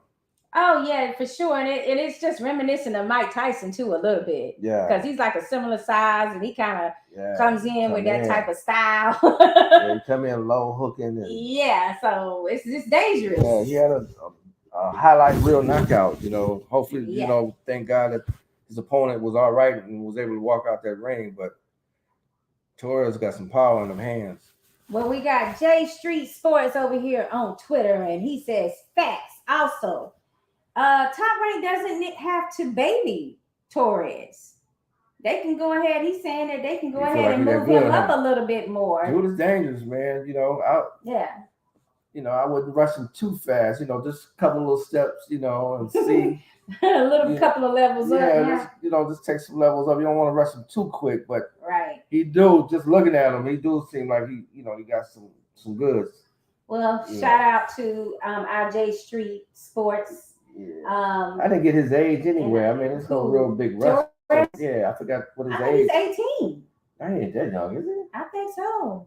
18? He just got out of the Olympics. Oh, I don't know. I mean, he's fresh prospect. Yeah, I think he's like 2-0 now. Wow. Like it's only his second professional bout. Yeah, he got plenty of time. Yeah, and that's what I'm saying about Big Baby, the real Big Baby too. He's young too. Yeah. Like you don't want to rush him. Right. And they're trying to put him in there with a Tyson Fury and a Wilder and an AJ already. No, I wouldn't even put him in there with a Dylan White right away. I would wait a few fights before he fights somebody like Dylan White. Well, you know what? That's a great segue because Eddie Hearns is reportedly saying that Dillian and AJ could have another fight possibly. Maybe not December, but the next following fight after that. Over in the UK. What do you think about this rematch coming up all of a sudden? Wow. How do you feel? You want to see it? Oh man, I mean, I watch it. I ain't super hyped about it. He needs some get back. I don't know. Dillian White has hurt AJ and beat him in the amateurs. He hurt AJ in that one fight. So I mean, I always wanted to see that rematch, but I wanted to see it like back to back. Right. But they moved on with AJ quick after he had issues with Dillian White. So both these guys have been knocked out in a couple of their last fights. That's true. They might be on an even playing field. So I could see that. But they don't want to have it at the end of this year, though. That's the thing. They want to have it early next year. They want AJ to have a fight in December, but not Dillian White. He's trying to get that loss out of his head. Right. Yeah. Now, also in December, we're hearing that Tank Davis is also saying that he wants to fight in December this year. You think it'll happen? It'll happen, but who will he fight, though? Is it going to be somebody worthy? I know. I haven't heard anything about it being. I mean, the whole thing with Ryan Garcia kind of died off. So I don't know what happened with that, but I'm always excited to see Gervonta Tank Davis because I know I'm going to see what I love is a KO. Usually it's a KO. I just want to see him in there with somebody that's going to give him a good fight at this point. Well, I'm sure at this level, the way that Gervonta has been talking, like he's ready to walk some dogs too. All right, we got fighting once or twice a year, man. We got to get these fights happening. Let's see. Rob says they all pay to take risks. There are always mismatches. And I guess he's speaking on the top rank card. But yeah, it's kind of difficult to get these matchups when you're dealing with these Olympians and people. I mean, their record might be sound and they just don't want to take that high risk and low reward. Because you're not going to get a whole big pot of money for fighting a new prospect. So you're left with certain fighters from overseas that are willing to take that chance to get over here in the U.S. and fight and get their name out here.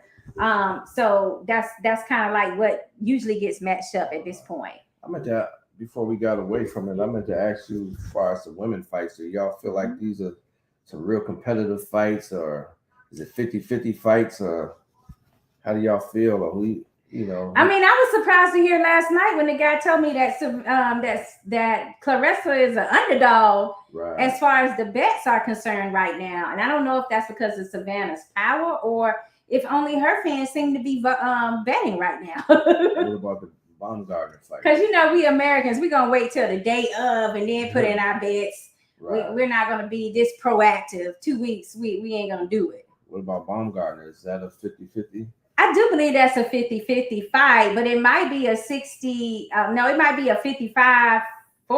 fight for me, because I don't know if Michaela Mears has that type of power that that Baumgartner has. I feel like Baumgartner also has skills, which Michaela has amazing skills too. So the only equalizer is always the power. Yeah. She got the power. She got the power. Like, a lot of that power come from her legs. Yeah, nice legs. And then on top of it, she got the Harrison brothers behind us. Those are sweet science guys from Detroit. I mean, they know the business. I mean, they can think that she can only come in and she only got a puncher's chance if they want to, but they're not really seeing the full picture that, you know, the bomb is just that. She's well-rounded. She knows stuff. You got two girls from the Michigan, two world champions from Michigan going across the pond to fight. Oh yeah, Detroit and Flint. Yeah, for sure. Out of Michigan. Yeah. Michigan has a lot of great champions coming out of Michigan. Right. I mean, you can go way back. I mean, but the main staple of Michigan boxing to me is Emmanuel Stewart. Right. The Crown Gym with Tommy Hearn. Right. Like he's the one that taught all these principles to all these other guys that's doing it now. You got Floyd Mayweather out of Grand Rapids. Yeah, that's Michigan as well. That means the Mayweathers, they have they boxing style. Right. Still Michigan. So all great fighters out of Michigan. Yeah, I like that. I like that analogy. Thanks. All right, we got Rob saying the wins and the O's always good on paper, but it's finding that little diamond to come through them all. And if we knew that, we would be rich. Is everybody undefeated in this card? Baumgartner don't have no loss this year. I don't think she ever lost. No. This might be all undefeated fighters, huh? Well, does Savannah Marshall have a loss? I'm not sure. I don't know either. I should know, but it's a good card. I mean, everybody undefeated if it is. Yes, I think he was talking. He wrote this when we were still talking about the heavyweights, though. Oh. So I think he's more talking about that situation. And he says AJ Dillon is a waste of money and airplay. Well, tell us how you really feel, Rob. My goodness. Going to make AJ and Wilder if Wilder get past the Nordic Nightmare. Yeah, true. I like to see him and Wilder fight before that fight get totally wasted. Absolutely, for sure. Where do AJ go from here if Dillian White beat him? If Dillian beat him, Dillian will finally get his just dues and be able to fight one of the top tiers again, which would lead him to another Wilder fight, I believe. Another crack at a Wilder fight, should I say. Well, Rob said the O's have got to go. Where is that at? Right somebody's old gotta go. Okay. So all these girls in the main event and co-main event is all undefeated. Is that what you're saying, Rob? Well, it's 2 titles. It's 4 titles total between each match. I know the main event. Both those girls are undefeated, but I wasn't quite sure with the Baumgartner. Well, I'm pretty sure Michaela is undefeated. And I don't think Baumgartner has a loss either. So yeah, you're right. I mean, this is for the best. This is to find out who's the best at their division. That makes it even more intriguing. A good matchup. Was this Eddie Hearn put this together?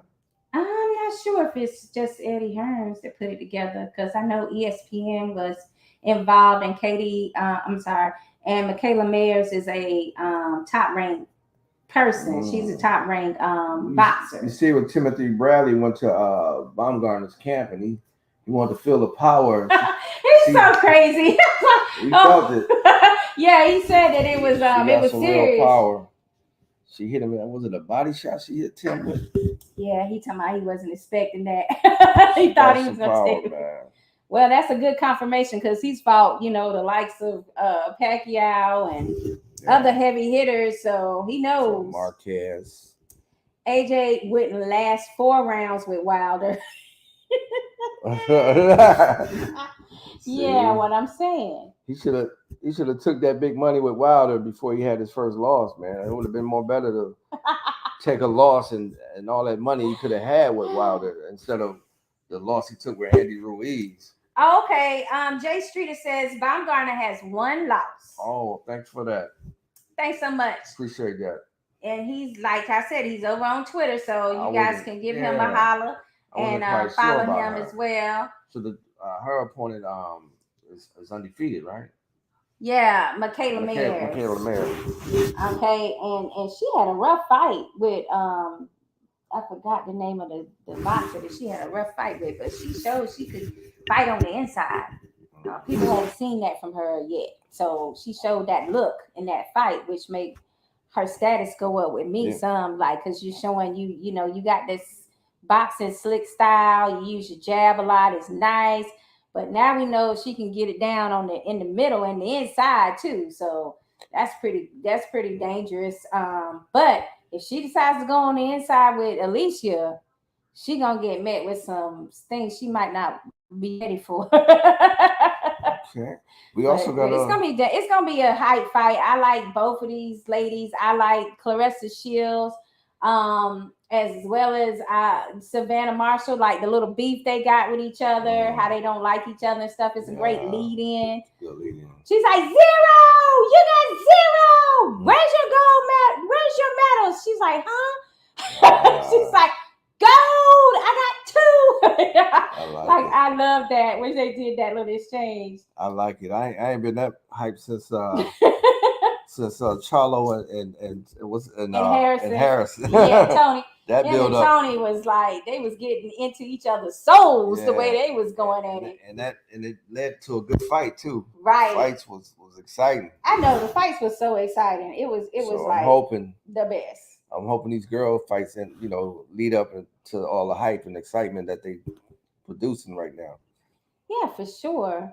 I was gonna talk about, I brought up the other lady, which is Christine Ferreira, and congratulations on her huge bare knuckle fighting champ win over Taylor Starling this weekend, and it was vicious, y'all.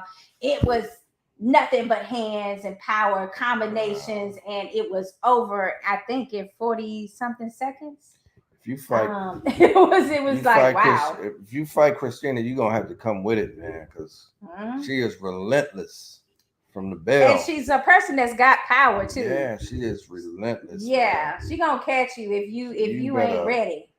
And her opponent was talking trash all in Christina's face and doing her headbutt to her and stuff. She paid. She paid the price. She was like, "This ain't for me." Yes. She like, yeah, that's what she said. Did she get one of those things? You cut your neck like it's over.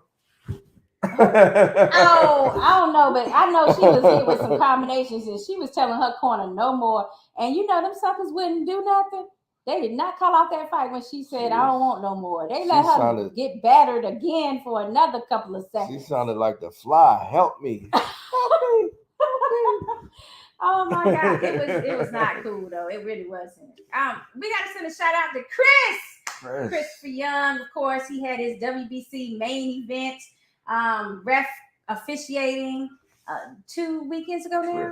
Yeah. And that was with the Lipinette received this belt against his for his dominant win over Figueroa. Chris is a pay-per-view star.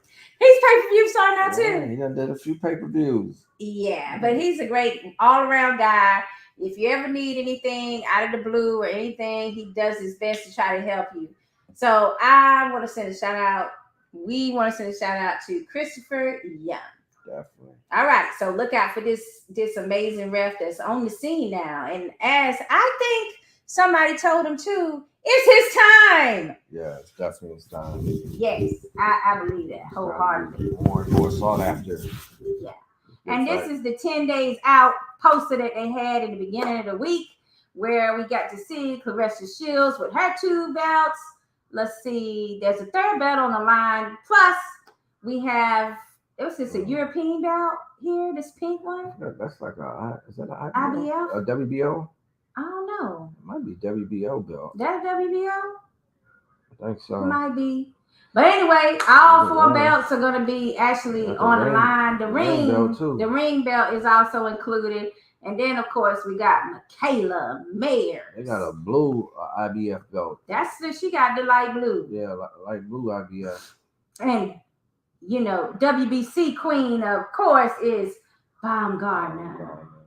She ain't giving up that belt easily. I'll tell you that much. I mean, if Michaela gets that belt, she definitely earned it.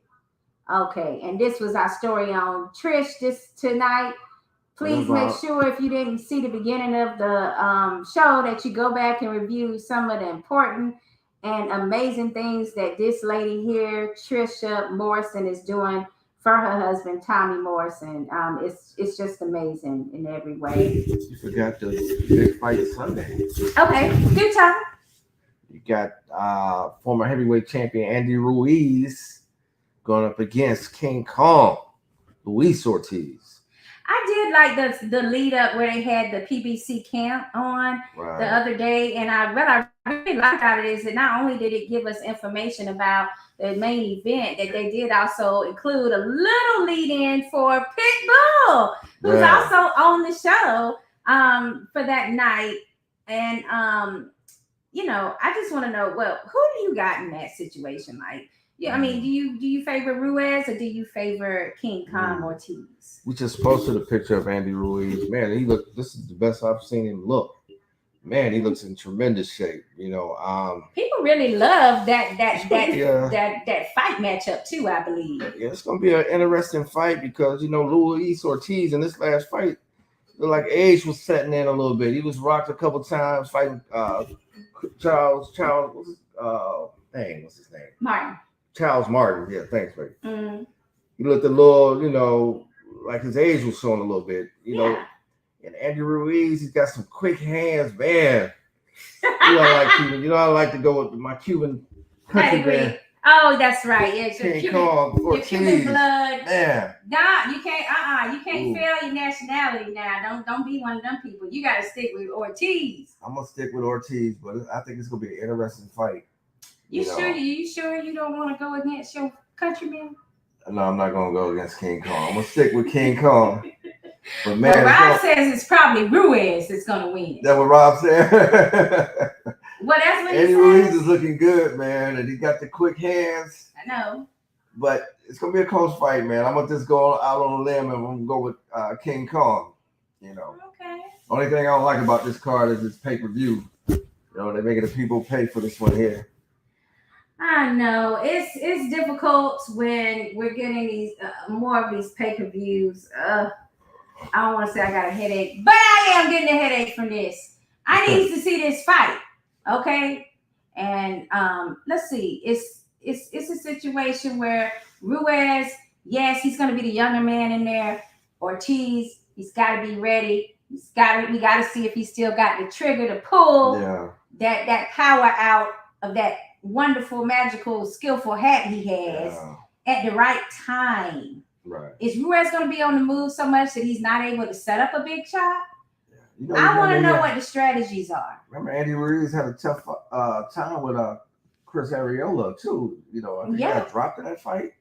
So he had a tough time with Chris Arreola. So both of them looked a little rough in their last fights, but true. I'm gonna go out on a limb. I'm gonna stick with my dude King Kong Ortiz, but it ain't gonna be easy. I think Andy Ruiz is gonna come and give a good fight. Okay, I understand what you're saying. I do, but for me, it's hard for me to go against the power.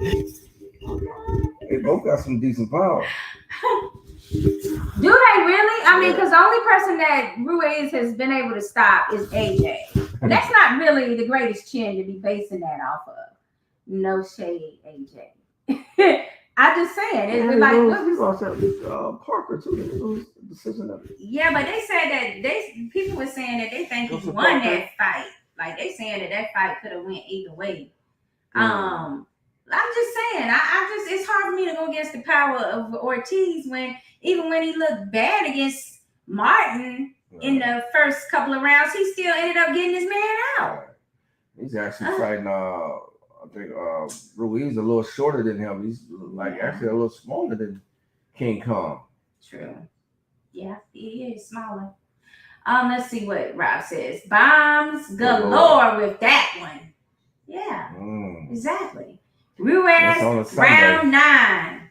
And when is the fight? Sunday. It's Sunday night, ain't it? Oh, is it a Sunday fight? I think it's this Sunday. Okay, well, you heard it there. I didn't even know, Rob, like Sunday fight. Yeah, okay. The 4th. What is it, the 4th? Yeah. The wow, 4th. That's crazy. Labor Day, pre-Labor Day. Well, J Street says, I think they both are past their prime and both looked bad. In their last fight. Right. First first one land big will win. I'm thinking Ortiz. Ortiz. Okay, so he on my side. Shout out to NC, because J Street is from NC. So he's going to be riding with me on that. But you're going to be riding with us too because of the nationality. I got to go with King Kong, man. All right. Well, if J Street is right and they both seem like they're aging, then I definitely got to give the edge to King Kong. But last night out, it did seem that he had a weaker chin. Lucas had brought that up on Tough Talk. Oh, okay. That Ruiz was, subject with the, like it seemed like he had more of an immediate effect from punching now. I mean, do you think there's any merit to that, or did he just get caught with something he didn't see with Martin? Remember, it was a knockdown in the first round. Yeah, sometimes you can be coming in a little cold or whatever and get caught. Yeah. That's happened to the best of them. He warmed up. It was a filling out round, and Martin came out a little quick and caught Ortiz. Right. Martin is a tall. He's a good boxer, man. He he was actually a former world champion. He didn't have the belt long. He lost it to AJ, but he got some decent boxing skills. I mean, okay, he got decent boxing skills, but he lost to AJ. Yeah, I don't know what happened. What went on there? His trunks was too tight when he lost to AJ. Yeah, they really were. I mean, he wasn't even exaggerating. He got caught early too. I think that crowd being over in England, man, and he wasn't used to that kind of stage. Yeah, I think he just got caught earlier, man. I think he would have did better, than what he did with AJ. Now, if he was in there with AJ, it would be better. Yeah, I think he's a great counter puncher. Yeah. I think you have problems with Martin when you don't prepare for counter punching. Because I think that's what he's good at. I think the event being over there on the big stage is kind of got caught quick early. He hadn't warmed up, and I think he just got caught with something early in that fight. But I really think he's a better fighter than what we saw. Yeah, I mean, it happens for sure. Definitely. I like to see them fight again. Well, J Street says Ortiz is 46, so I worry about him. 46? I thought he was 42. Yeah, we heard he's 42. Man. All right, well, he says, I worry about him, but Ruiz has not been the same since the AJ fight. I mean, I don't know. I think, the only reason why he doesn't look the same is because, he was with Reynosa camp, and they say that, Reynosa really wasn't coming out to train with anybody.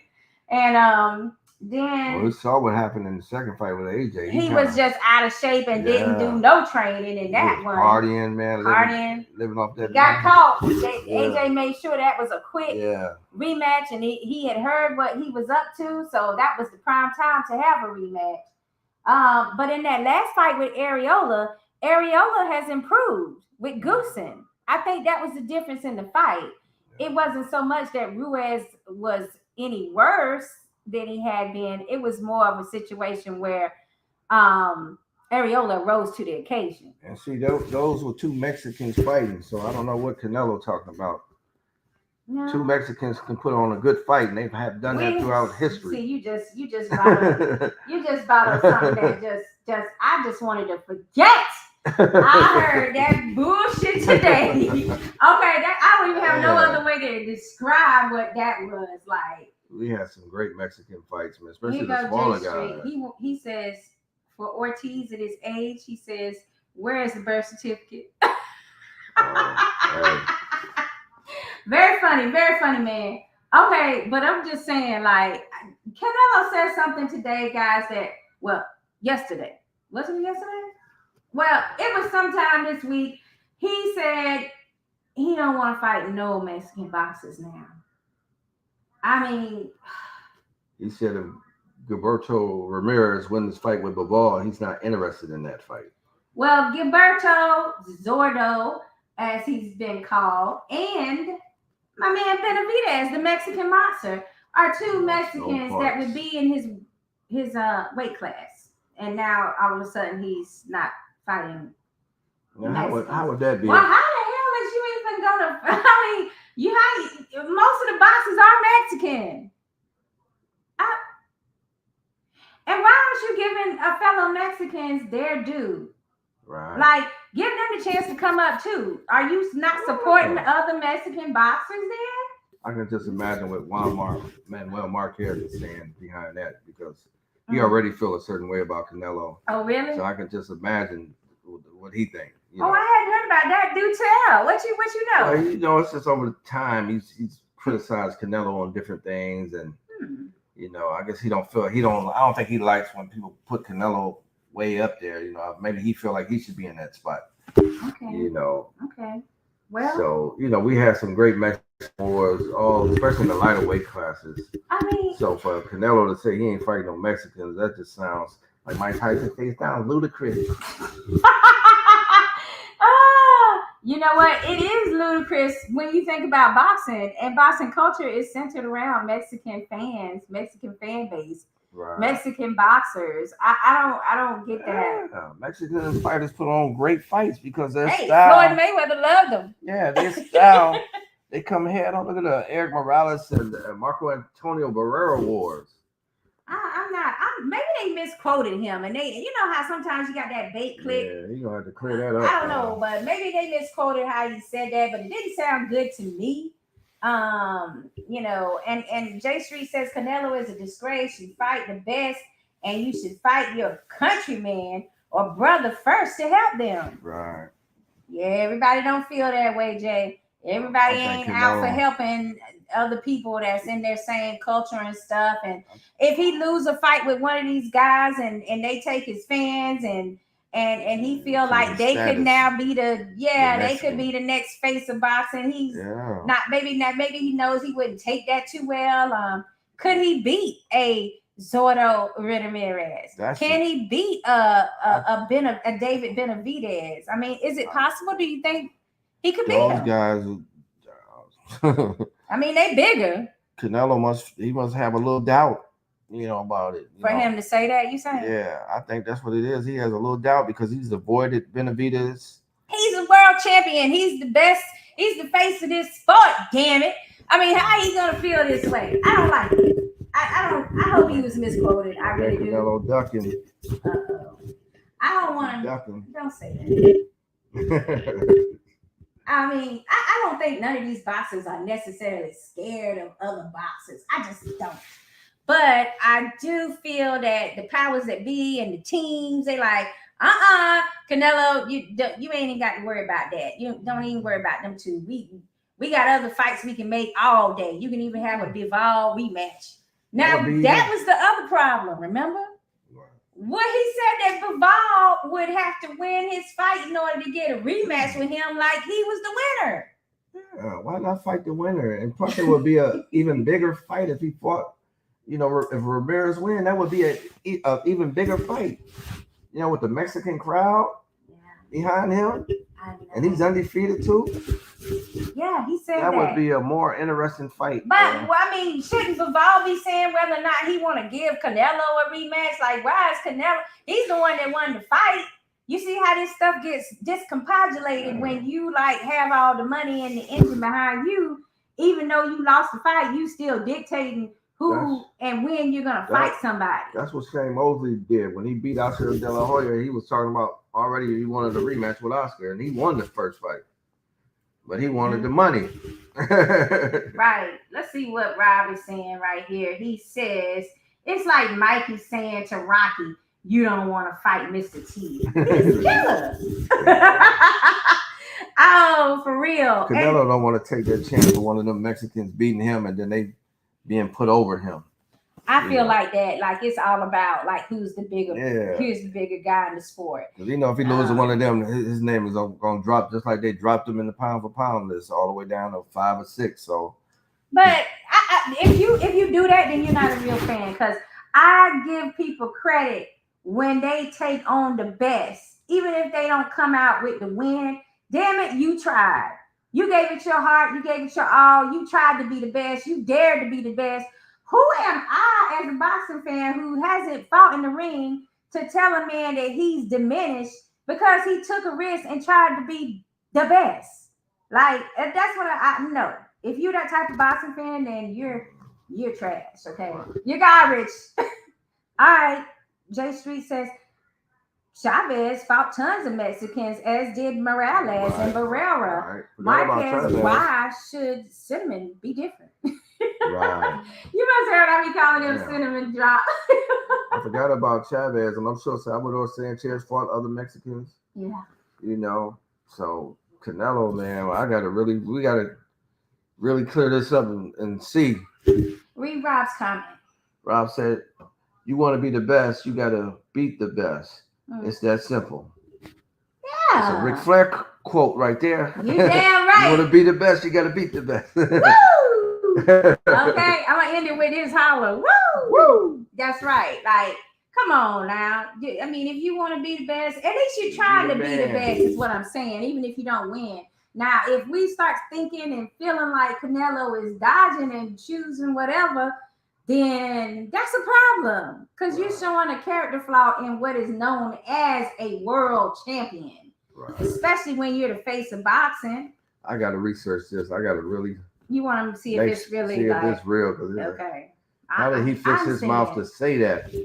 I don't know. He had an interview earlier this week, and this was the topic. Even if he felt that way, he shouldn't have said it. Well, guess what? I feel like the conversation should be all about Triple G. Yeah. Because that's the fight you have coming up, leading up. I mean, he got us talking about Bivol and Benavidez and what was the other guy? Zordo. Yeah. Like, I mean, he's not even talking about Triple G in this particular thing that went viral. I'm about to look at go to Box Rec and see has he fought any. I know he gotta have fought. Yeah, he fought Chavez Jr. Yep. He fought wait a minute, it was like 4 boxers. Mexicans. Mexicans that Lucas had found for us. Let's see. That right there shows that he's dodging them 2 dudes if he said that. All right, let's see who we got here. Okay, he got a picture here with these boxers here. Oh, yeah. Alfonso Gomez. Okay. Alfredo Angulo. He fought that? Oh. Yeah, remember he fought him? Julio Chavez and Lopez. Josito Lopez. That's right. So that's 4 names right there. It's more when you start getting to his real, early in his career. All them fights was with Mexicans. Now he want to dodge the monsters. Yeah, like now all of a sudden, supposedly, allegedly, he doesn't want to fight any more Mexicans. Yeah. See, a regular boxer in the industry, they wouldn't even have a chance to say, I'm not going to fight this or that ethnicity. It sounds effed up, you know? Your belt says world champion. That means all ethnics, everybody around the world supposed to be able to get a chance at that title. Yeah. But how you going to exclude your own race? Yeah, it's that's bad. Crazy. It says the world meets nobody halfway. Triple G must prevail. Oh, he said, wait. He said, I would love to see him beat Canelo. Damn, see how people turn on him real quick, hearing some of this stuff. Okay, Rob, we didn't want to influence you to, turn your back on Canelo like that, man. I mean, we just telling you the news. We didn't want you to do that. I don't like that if that's true. All right. He says all Mexicans, J Street, he says all Mexicans Canelo fought were smaller and old. Oh, damn. You done said it now. You done said a mouthful, because we have a list on Heavy Bad Boxing, right? The list is like going through every opponent of Canelo's and picking them apart, including the Lara fights that Lara probably won, and the Trout fight. And then he starts talking about, like, Lucas started breaking down, like the fact that when I see his face so clearly. Puerto Rico, Cotto. When Cotto fought him, he was really not a junior middleweight. They fought at a catchweight, I believe. Then the knockout he had with Amir Khan, who's really a welterweight also. Junior welterweight, blowed up. Well, that's what they're saying. Like, their body frame was really like they real welterweights. They shouldn't have been fighting him, who's like a true middleweight, really. The night of the fight and stuff like that. Like, he points out a bunch of different, questionable things with some of his opponents. But the thing about him is what's masterful is they are names. They are names, big names that people recognize. So when you got those type of names on your boxing record, I mean, you look impressive. Even though he lost the fight with Mayweather, he still got a record that's got Floyd Mayweather name on it. Right. It's like he fought Mayweather.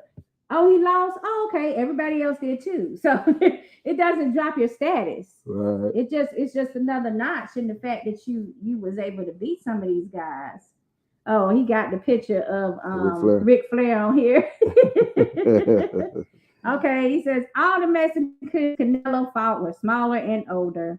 Yeah, I have to agree with you that, I know for sure Josito Lopez shouldn't have been in the ring with him, if you ask me. Oh, yeah, he way too small. Yeah, it was easy to go to his body because his body frame was really, at that time, he was looking more like a 140-pounder than even a welterweight where he finished at. Well, Rob say, I always wanted Canelo. Canelo beaten. Oh, okay. So we didn't have nothing to do with your latest shenanigans. Rob, you enjoyed the Bivol fight then. Right, he did. Triple G was robbed twice by that fool. Ooh! Oh, we done opened up a can of worms. Rob, you never told us that you was not a Canelo fan. I thought you was a cinnamon lover. You done really shocked me today. Rob, who you got? Bivol? I mean, the dog or Caleb Plant? All right, Caleb Plant and versus Anthony Durrell was announced this week. They had a press conference. It was really heated. Oh, it was heated. I didn't know that there was any animosity there. I mean, have I been living under a rock, or is that just a thing between boxers that they know? They got some heat there. So you think it's real beef? You think it's real? Yeah, some animosity. Yeah, the dog don't like Caleb Plant for some reason. Wow. Okay. Well, I mean, Rob says Prince Nassim should go for the heavyweights. You seen the size of him now? Wow. Ugh. Yeah, he was a featherweight. I want to see jumper truck now. Rob, can you imagine him flipping over the top rope like he used to? What? That would be a roll over the ropes, I guess. But you know what? Her man had one of the best ring entrances that I liked, coming in on that magic carpet. Yeah. I thought that was one of the dopest ring entrances. You always say that. So out of all the ring walks that we've seen since then and live ring walks we've seen, that still holds up as your favorite? I like that magic carpet he came in on. Yeah, okay. I like that. Well, it was kind of simple, but it was just dope to see him come in on that carpet like that. Right. I mean, I understand what you're saying. I'm just saying, like, I really like that first Wilder Fury fight when they came in. Right. I mean, that was big. Like that was huge how they came in, and then he had to get up on, They kind of just walked in with their costumes. But they had all the lights and the band was up there, and you remember the band people was up there in the stands playing. And then the second Wilder Fury when Fury came in on the king crown chair, whatever you call it. The throne. He was on his throne and he was walked in. I like that one too. That's two of my favorites. But I mean, Camacho was a man that had a lot of nice outfits back in the day. Hector Camacho. Yeah, Camacho did it right. I mean, the costume wise, but just getting to the ring, I liked Hamed how he came to the ring. Do you know I talked to the woman designer that did all of Camacho's clothes. Oh, you did? Yes. She was should have sick. Been on ladies' night. I know. I wanted her on there, but she was sick and she wasn't able to come on, but she did share some stories with me and everything. And she said that he was like the master of that. He's the one that came up with the concepts. Yeah. And then she would just, go by what he told her to do. She said she couldn't take credit for some of the designs. Those gladiator trunks, I think Camacho was the first dude I seen with those type of gladiator cut trunks. Yeah. And then people started following him like Benny Pazienza and other guys. But Camacho, I think he was the first guy that tapped into that gladiator look with the cut trunks. Rob said that Nassim would have flattened all three ropes. They would have stalled the fight longer than last week when the ring was messed up, huh? Oh my God, Big Baby should know. He need to keep his real big baby butt off them ropes. I mean, that caused the fights to go on like 30 more minutes. Right. All right. He says Apollo Creed had the best entrance. Oh, so that's his favorite. What he had, James Brown. I forgot. I think James Brown was performing when he came out, Coming to America. I Live in America. Yeah, I Live in America. I don't know. I gotta go back and Rob. It's been so long since I watched those movies, man. You're gonna have to update me on what Apollo did. I forgot. Was it? I know he came in like on the Sam. Yeah, he said it was James Brown. Okay. He said, yeah, good old James Brown. Right. All right. Well, we've had a great night talking to everybody. Rob, we're going to have to, take another week to get back with our heavyweight month, because we got to see what's going to happen with this Ruiz versus Ortiz fight coming up this weekend on PBC on Fox. Pay-per-view. And we gotta, go ahead and discuss that next week with you on where you put who and who would you match up with whoever the winner is of this fight. And will we see a real Big Baby Anderson catch up to some of the top 5 heavyweights of right now? Gotta take his time. Don't rush him. They gonna speed track him, and I think they might try to with Torres too, because that power is hard to ignore.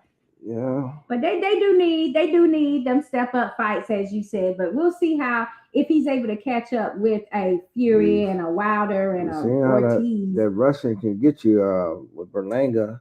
Yeah. Even they were saying that with what's his name? But Berlanga didn't have the type of amateur background that Torres has. What's the Puerto Rican guy that he looked a little rough in this last fight? The one that you like from here.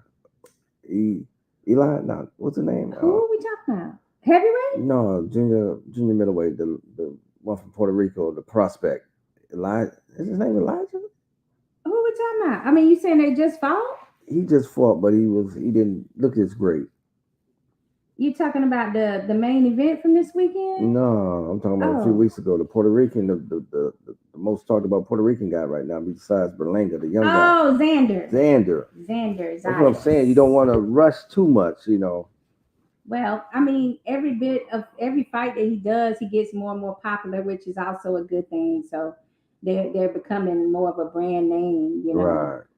So it doesn't hurt to have additional fights, but I think people were a little disappointed and wanted to see a little bit more competitiveness in the fights that were this weekend. Right. So we'll see where they end up, but I do like the fact that they are like giving them they're keeping these young Olympians that's now professional prospects. They're keeping them busy at least. Right. And I don't think people really realize how difficult it is to find these opponents for some of these, better boxers right now. Only time I think rushing a fighter is like if age is against them. They started late and they got age against them. But these two guys here are young, and just take your time and move them right, All right. So he said, my best Rocky movie. And he said, there's no way I'm going to chain myself to the feed. You can't go. You want us to continue this conversation on these heavyweights tonight, but I'm going to ask you to tune in next Thursday at 8 p.m. Rest in peace, Ernie Shavers. Rest in peace. One of the hardest hitting heavyweights ever. Yes. And we also want to thank Trisha Morrison for being on our show. Thanks, and Trish. Giving us the tea, giving us all of the information about her impending victory in her court case for Tommy Morrison. All right. Thank you guys so much for joining us tonight. And we look forward to seeing you next week, where we'll be talking about the winner of this Ortiz versus Ruiz fight. Till next week, we'll see you again. Let's see. Welcome to the house, the one they talking about. Word of mouth, the Boxing PlayHouse, without a doubt. All the latest and greatest boxing news, that's what it's all about.